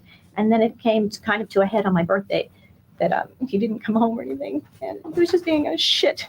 And I covered up like I always did, and the kids and I had dinner and a party, and I put the kids to bed, and then I slept my rest. Did Dan come home that evening? I guess so, real late. I don't know, to tell you the truth. Okay. Well, at some point in time, did Dan come home? The next morning Okay. is when I saw Dan. And what did he do at that time? He was trying to wake me up. Okay. He was waking me up. Did you talk about how you were feeling? I wasn't in our bedroom. I was in a different bedroom of the house. So if he came home and went in our bedroom, that I don't know if he knew what happened to me until the next morning when he came looking for me. Okay. When he found you and you were, what did you talk about? But he was just making me feel bad. He was just being a creep. And he said, you know, that he was sorry. There was nothing going on with Linda, and I should go get some help, that I'm having a mental breakdown, and that I need help because I'm imagining all these things. Did you go to a counselor? I went the next day, yes. For the first time in my life, I was all shaking and everything, and I really needed help. I went the next day. Did Dan go with you? No.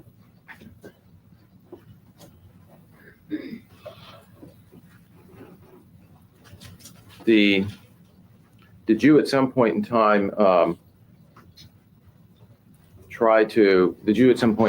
down to Dan's office at about this time? Well, after I got over the hump with the split wrist and the counselor and everything, things seemed to level out for a little bit. Sustained. If you could, did you go to Dan's office sometime that fall? Yes, And why did you go to Dan's office? because November 22nd is his birthday. Okay. And was there a purpose other than his birthday that you were going down there? Yes, I confided my what I perceived as my problem in life in my friend Vicki Curry, and her suggestion was that I start becoming a presence. Those were her words, at Dan's office, because prior to this point in our lives, he was so busy. He never took lunches. He never did anything, and I had the kids, and I never interfered in his office, and I didn't call every day. I just did not interfere. He was very busy, and he told me that. So she told me to get dressed up and go down there and just say, oh, hi, everybody. It's me, Betty. I'm alive, and I'm around, and just kind of show my face to people. So on his birthday, I did that. I got all dressed up. Vicki minded my kids, and I got all dressed up, and I brought champagne and a present for Dan to the office. Okay. We find when you got there. I found that his office was pretty well trashed by balloons and streamers and a chocolate cake and cards and wrapping. And Dan is real meticulous. It was really unusual that his office would look like that. He never allows anything like that. And then I kind of waited for him, and I went out in the lobby and I asked the girl who was at the party, because it looked like a big party to me. And she said, nobody, just them, meaning Dan and Linda. And then while I was waiting for him, I looked in the secretary cubicle in the middle of the building, and I found the refrigerator and the wine and my wedding crystal in there. And I thought that was kind of odd that he had a bar now at work. And then I went in the office that said Linda Kolkena in brass letters on the door. Now, Dan's office is in the most expensive building in town with the corner view, and her office was next to his with the view. And she had her name in brass letters, and it was this gorgeous view office with all this pretty stuff. And Dan's picture was on the wall. And it was a picture taken in 1967 before we were even married. I was like, God, what's his picture doing on the wall here? That's really tacky. And I just waited around for them to come back. How did you feel at that time? I felt that my suspicions were true and that they were not at lunch. This was too late for them to be at lunch. Were you happy? Were you crying? I mean, what was your demeanor? Shaking and totally upset. And I called Vicky. I sat at Dan's desk and I used his office phone and I called Vicky. And I said it was even worse than I thought because he wasn't there and everything. Did you describe what you saw to Vicky? I think so. Okay. And when you left Dan's office, did you leave Dan's office without him returning? Yes, I waited. They never came back. And where did you go? I didn't know. When I spoke to Vicky on the phone, I was so upset. She said, well, Betty, what are you going to do? And I said, heck, I don't know. What do you do? I don't know. What do you do? So I sat there for a while and thought, what should I do? And I just went home and decided I knew what I would do. I'd throw him out. So I went up to his bedroom and took all his clothes and threw him out in the backyard. Okay. And after you threw the clothes in the backyard, did you do something with them? I didn't throw his favorite clothes in the backyard because he'd really kill me. Did you do something with the clothes that were in the backyard? Yes, I put the lawnmower gasoline on him and I burnt him. Did you burn all of his clothes? Not his favorite ones. Okay. What was he like when he came home? Did he come home? Eventually, What was he like? he was coming home. He had no idea of what had happened. He had no idea I was at the office because he never went back. And our previous plan before I went to the office was he wanted a roast beef and a chocolate cake. And he was coming home to a family birthday party with roast beef and chocolate cake, which was ready, but didn't get it. Okay. What was he like, though? I He was mean, drunk okay. and happy, very happy. Was there an argument or a fight?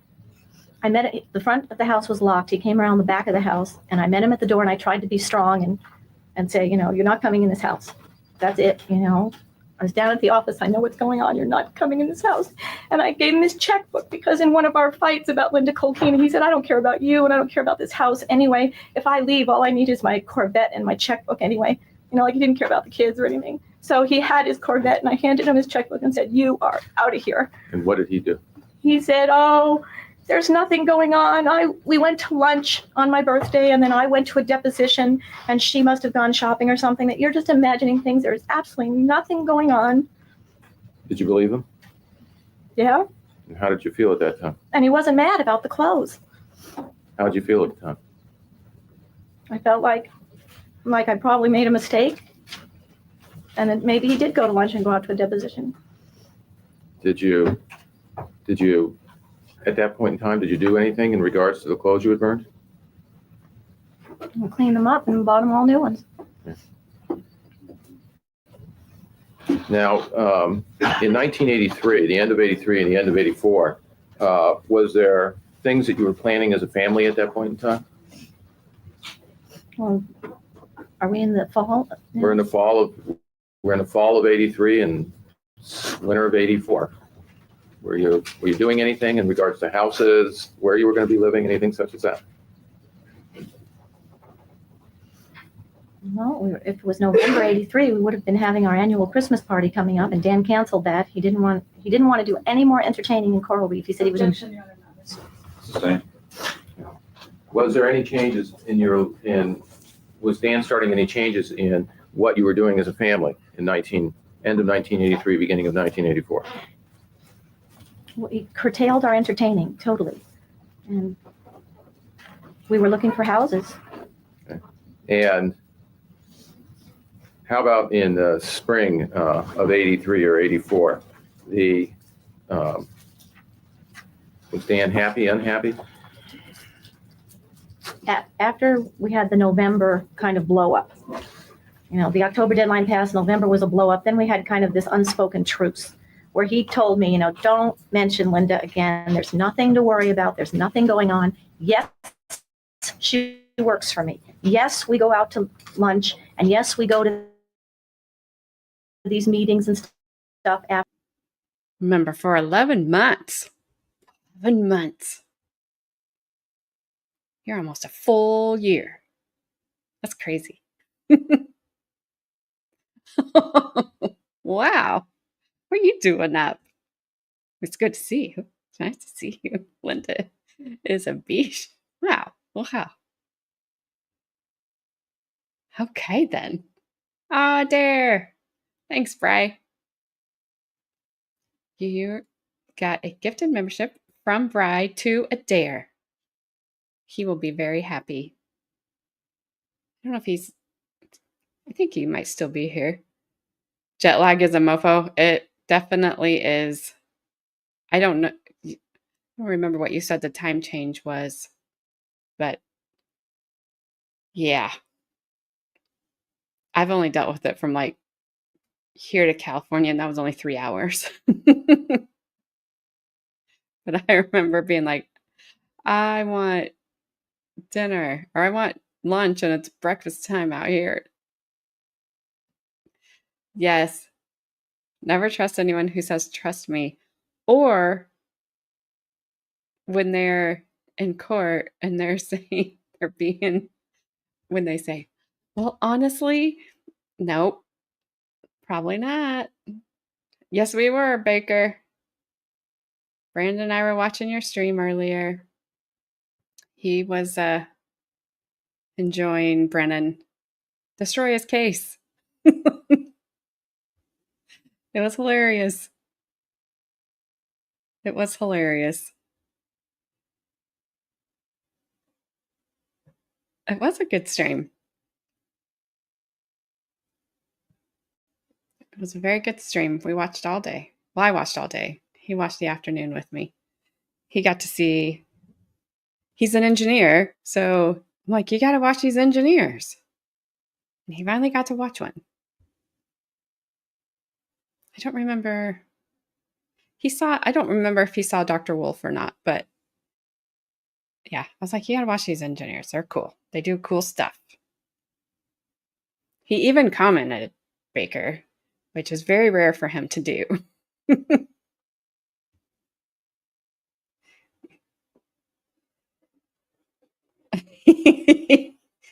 I can tell you, the answer is 0.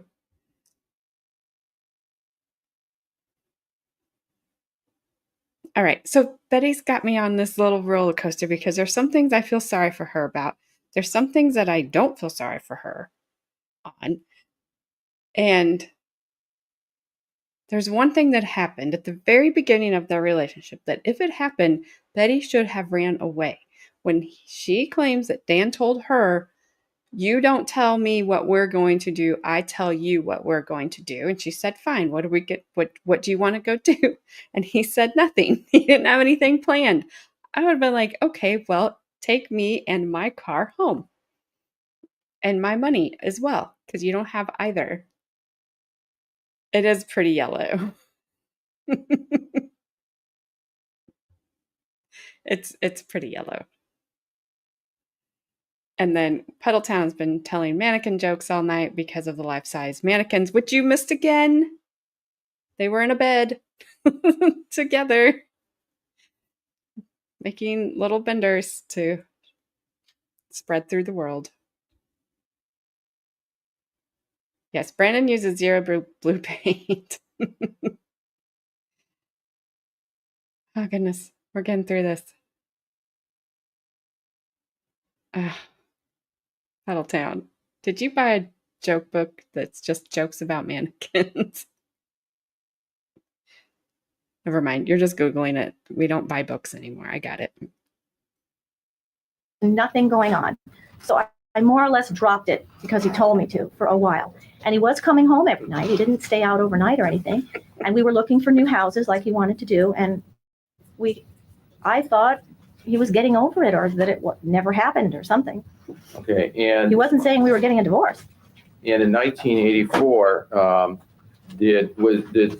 was your house at Coral Reef put up for sale so that you could move to a bigger house? Well, I kept finding big houses that he wanted me to find, and then he wouldn't like them. So Okay. Did you find, was your house up for sale? not really. Okay. Was there any time? Okay. Were you looking for homes at that time? I was looking for homes full time. A lot of real estate agents knew that I was looking for homes. And because they knew I was looking to move, they assumed that the house that I was in would be for sale when I found another home. So a real estate woman called me and said, Objection, Your Honor, non-responsive. Can I just question, or question, or question? Did anything happen in regards to somebody making offers on your home in 1984? she brought one client one day that wanted our home really badly, and we said we'd ask $325 for it, and they offered us $325 that day. Did you sell the home? No, Dan wouldn't agree to it. And sometime in 1984, did there come a time where you moved out of the family home? Yes, when we sold the house for $325, we were selling it as a damaged house with a cracked slab, with full disclosure to those people who were buying it.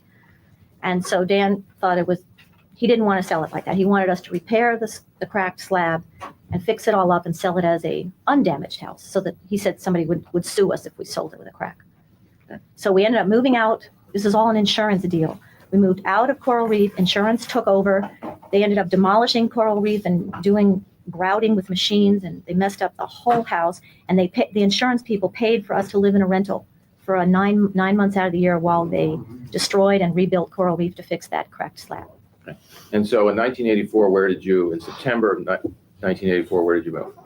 To La Jolla Shores on Avenida de las Ondas. And did you arrange for the lease to cover a certain period of time? It was a school year lease versus a year-long lease, because the people who owned the house only came to La Jolla in the summer. And so it was available for the school year, And in September to June. And did you move into the house in September of 1984? Yes, we did. And did you all move into the home? Yes, we did. And that rent was paid by the insurance company? Yes.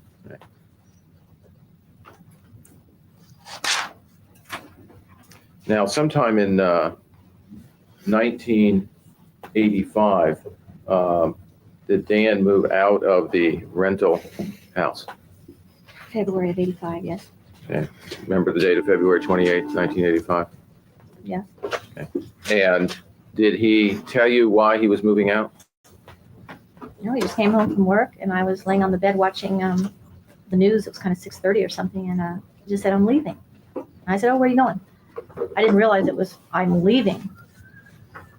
Okay. Did eventually he tell you that he is leaving permanently, or just moving out of the house for some period of time? He said he was, then I caught on that he was leaving, and he started taking his sweaters out of the armoire and packing the red Corvette with his clothes. Okay. At that time, did he move out right then? Well, he packed the red Corvette, and then he came back in the house and he said, "Do you want me to leave now or in the morning?" And I said, "Oh, no. I'm married to a lawyer long enough to know not to answer that question. You leave whenever you want to leave." And so he stayed the night. Did he leave that morning? Yes, he left the next morning. Did you know where he moved to at that time? No.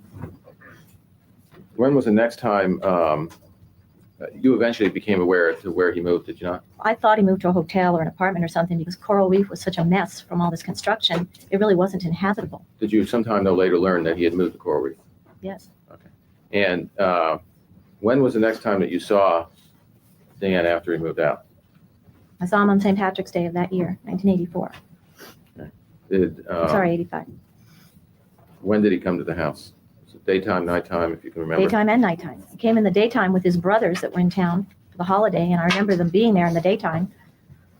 And then he came back at night. Now, was that the first time anyone in the family had seen him since March 28th? February 28th. Yes. February 28th. Yeah. He hadn't come back at all. And do you remember, did he come there just to say hi, or did he stay there for a while? When he came in the daytime, I think he came to get a car or something.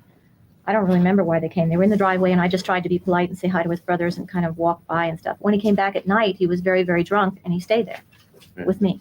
When was the next time that you saw Dan after that?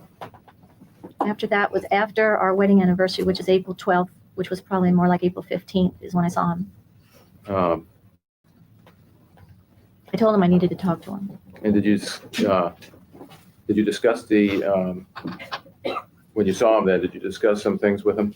Yes, we left the house and we went down to a restaurant on the beach right near my house. And I wanted to have a business meeting with him. I wanted to ask him what his intentions were, what's going on here. I mean, where am I going to live? How much money are you going to give me for rent and food? And are you going to pay for the car? And are you going to pay the charge accounts? And my checking account was overdrawn when he walked out. And I tried to have a business meeting with him and say, okay, Dan, you need your space and you're unhappy and all this, but what's happening here? What's the plan tell me what's happening here. And he wouldn't. Had Dan said something about needing a space? Oh, absolutely. He was unhappy. He needed a space. Did he say that he was moving out to get divorced? No, he never mentioned the word divorce. He never even mentioned separation.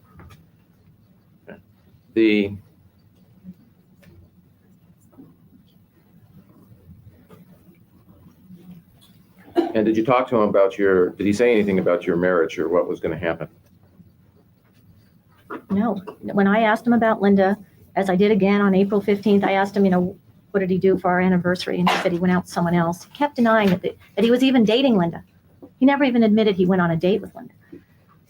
But did he talk to you at all about the marriage? When you were asking what was going on, did he tell you that this is it? Or no, he didn't know. We were not getting a divorce and there was nothing going on with Linda. He was just taking a vacation. He needed his space. And it was just a couple of months after his 40th birthday.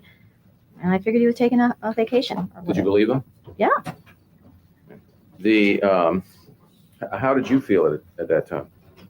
Well, I was pretty scared about the uncertainty of being left with the children in a rented house, in a leased car. The Suburban was a lease. We didn't buy it. And I felt extremely scared and uncertain. But I had to cover it up for the sake of the kids. I had to pretend like nothing's wrong. Everything's fine. Everything's going to be fine. The kids didn't even know about Linda or anything like that. And so I covered it up pretty good. And I took them to Warner Springs Ranch for our Easter vacation like we did every year. And I managed pretty good up there. And they rode their horses and they swam and they did all their fun stuff. But when we got back from Warner's is when the rat problem that we had anyway was we had been gone for a week. And while we were gone, there were more rats in that house than there was oxygen. Was there something going on around there that was causing a rat problem? Right behind this house on the hill, they were building new houses and they disturbed all the vegetation. And not only rats came down, but when it rained, mud came into the houses. And it was because of the construction right adjacent to this property. It wasn't that every house in La Jolla has rats running all over it. This was a very special situation. Yeah.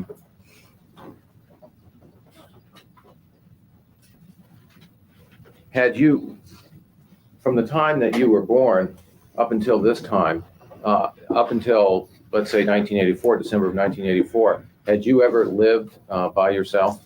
No, I lived with my parents until literally the night before I married Dan. And I've never paid rent or utilities or phone bills no, I've never lived on my own. I never even went away to college and lived in a dormitory.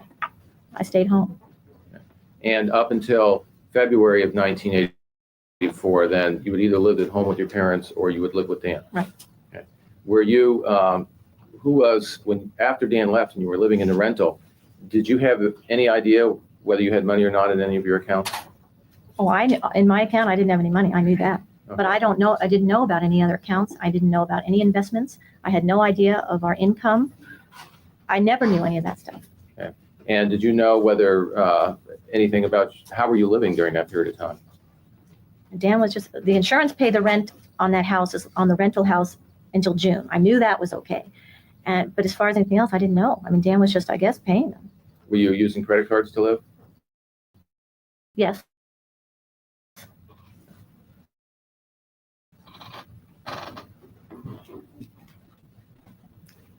Now, you indicated that there were rats in the house. How was that affecting you? This was no ordinary little rat problem. They ate back out of the refrigerator and were in the refrigerator. They ate through the ceiling. They ate through a sofa. They shredded the clothes in the closets. I mean, these were all over the floors, on the beds, in the closets, everywhere. It was absolutely terrifying. It was in daylight. When it got dark, it got worse, but in daylight, they were out there. Okay. And I called Dan one afternoon around 3:30. It would have just been starting to get dark. Objection, David, on this one. Sustained. Yeah. At some point in time, did you call Dan about the problems? Yes, I called exterminators. The rats had been a little problem before we left for Warner's, and exterminators were already involved, and they were patching up things, and they were setting traps. And Sustained. Did you talk to Dan about the rats? Dan knew about the rats. When he left, there were rats in the house. But when this problem got really bad, I called him to Dan, you've got to get over here and help. It's not even dark, and every trap's got a rat in it. I mean, they're already all sprung all over the place. And he said, congratulations, and hung up the phone. Okay. Now, how were the kids doing at that time? I was trying to protect them, but through some of this rat business, they ended up protecting me. There was a rat half dead and half alive in the laundry room, and I wouldn't do laundry with that rat flopping around the floor. So Lily got a shovel and threw it in a bucket of water, and she drowned it so I could do the laundry.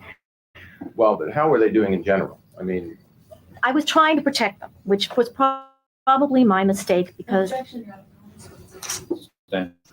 how were they doing in general? In other words, Great. were they happy, great kids? Was there any anxiety because the father's gone? What were they? they were doing fine in school, and I was pretending everything was cool and there was nothing wrong, and Daddy was just away for a little while, and everything was okay. So basically, their lives were all right. But my behavior, I was so tense and so short-tempered with them. Stand.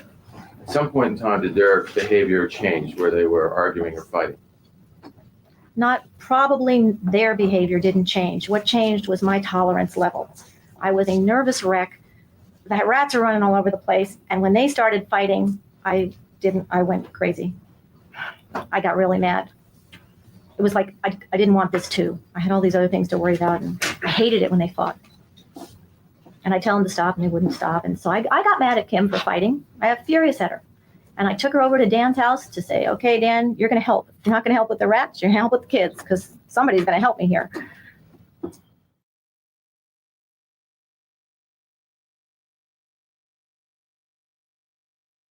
Sorry. I was like way too involved in chat. Stop, go away. Because you guys are being hilarious.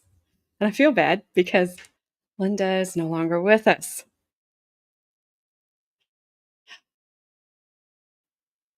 The judge is a federal judge, I believe, and the prosecutor, woman, we've heard her, but we haven't seen her today. She became a judge and never allowed cameras in her courtroom because of this trial. And sorry if everything's been glitchy lately. It's driving me crazy. Pedaltown, thank you for the $5 super chat. I asked my mannequin, what is McConaughey's favorite bread? All white, all white, all white. No, dummy. It's all right, all right, all right.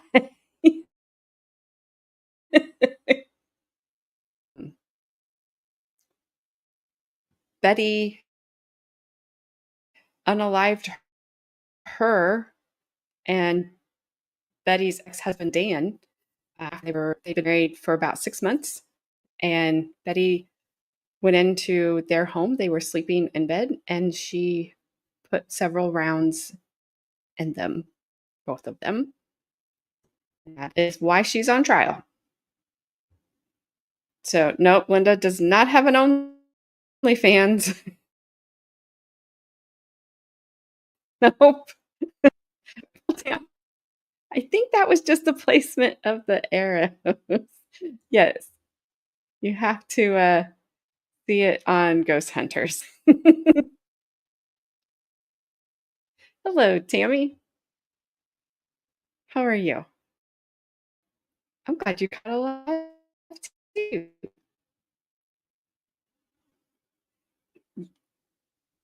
Yeah, it's only 12 more months of. You know what? I get it. I get it. But she should have made different choices because you can't unalive people. And she would have been okay. I think she could have been okay. I think they all three treated each other very badly. I think they knew how to just keep poking Betty in the chest. And I say that because, like, my husband, I don't know if he's still this way, but it used to be like if you poked him in the chest, that was like instant. He was probably going to fight you.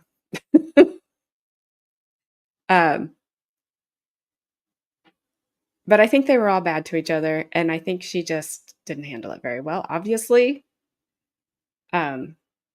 we found out in the beginning she was fined a lot of money for saying just awful bad words. That's what her son said. And she spent some time in jail, I think. Like, it just did not happen very well. I do not have an OnlyFans flash fan. No way I'm proving that. Linda did it. A self-deleted to frame her. Yes, she did only think of herself. Well, Tracy said it too. A lot of her in her conversation, it's me, me, me. That's kind of the theme about it. And yeah, sympathy for what Betty went through, but not sympathy for the unaliving. I will agree with that. Yes, Puddletown is in love with the church lady, which is court reporter. If you were alive in the 80s and you watched Saturday Night Live, church lady. The mannequins have been interesting. And I don't know that we'll get to see them again. I think we're done with the mannequins. But that was weird. If you didn't watch that testimony was Monday.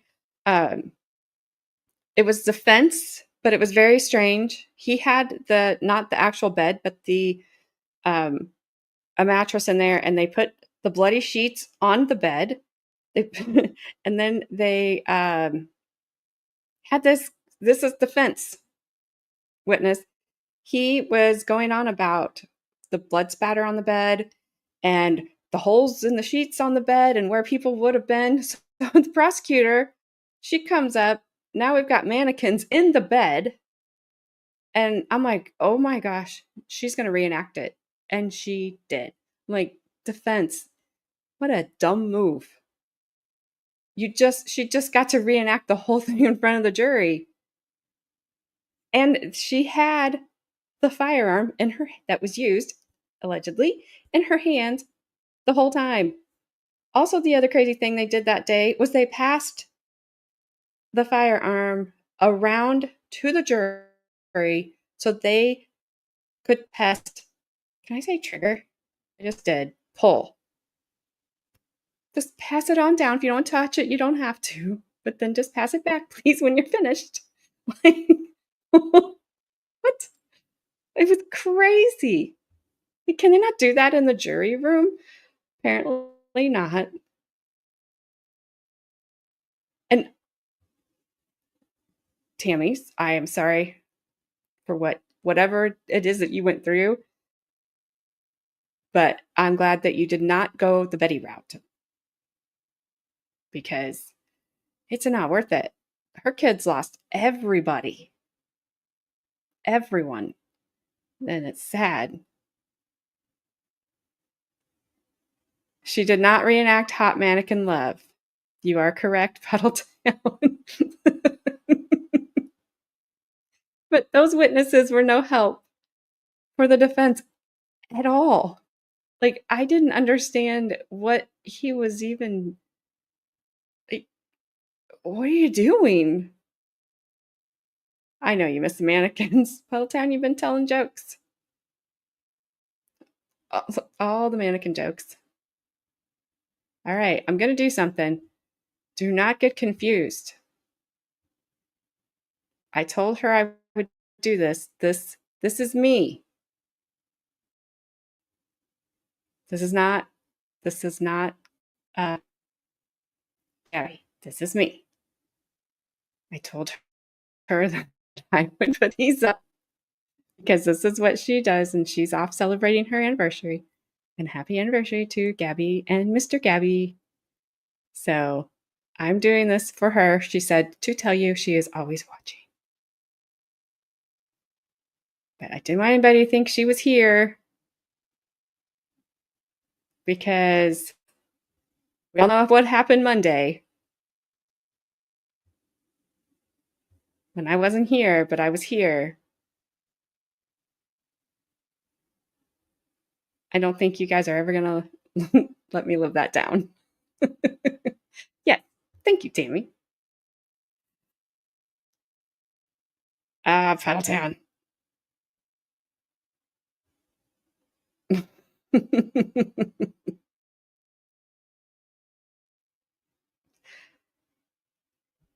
Okay, that's all I have. We will be back tomorrow. I think 6:30 again. Um, I have an appointment at 3. It should be done by 4:30 at the latest.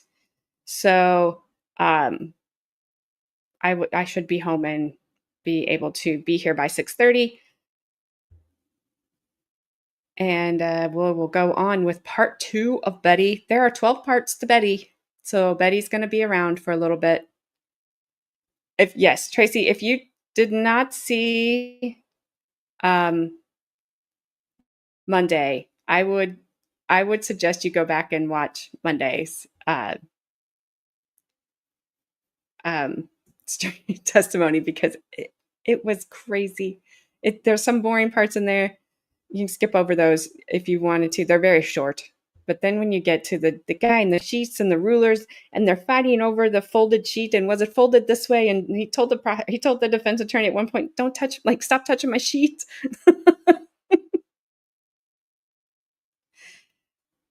Oh, that's okay, Flashman.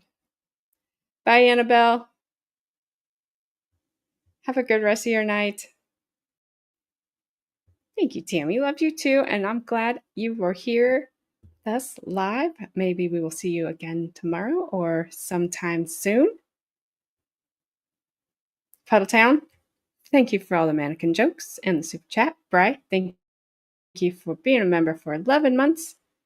And for the gifted membership to Adair, who I know will appreciate that. No, Flashman, I was just saying, I actually didn't expect you. I didn't figure you'd be here tonight or tomorrow. So you're all good.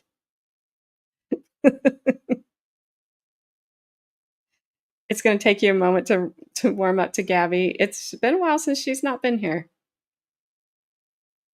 But we made it. We made it.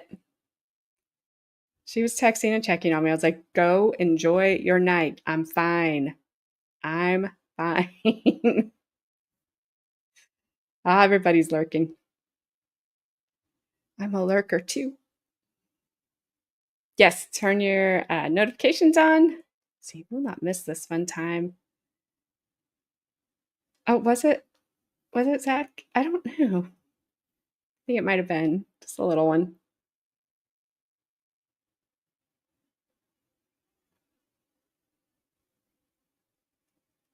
Alrighty. Well, Zach, you got here just as we're leaving. So sorry. Maybe you'll find that Greencastle exit after all. Kind of running low on milk. Alrighty, guys. I'm out. Have a good rest of your night. I will see you guys all tomorrow. And until then, take care. And, don't make Betty choices. Make good choices. Grandma, I don't think you meant to type that.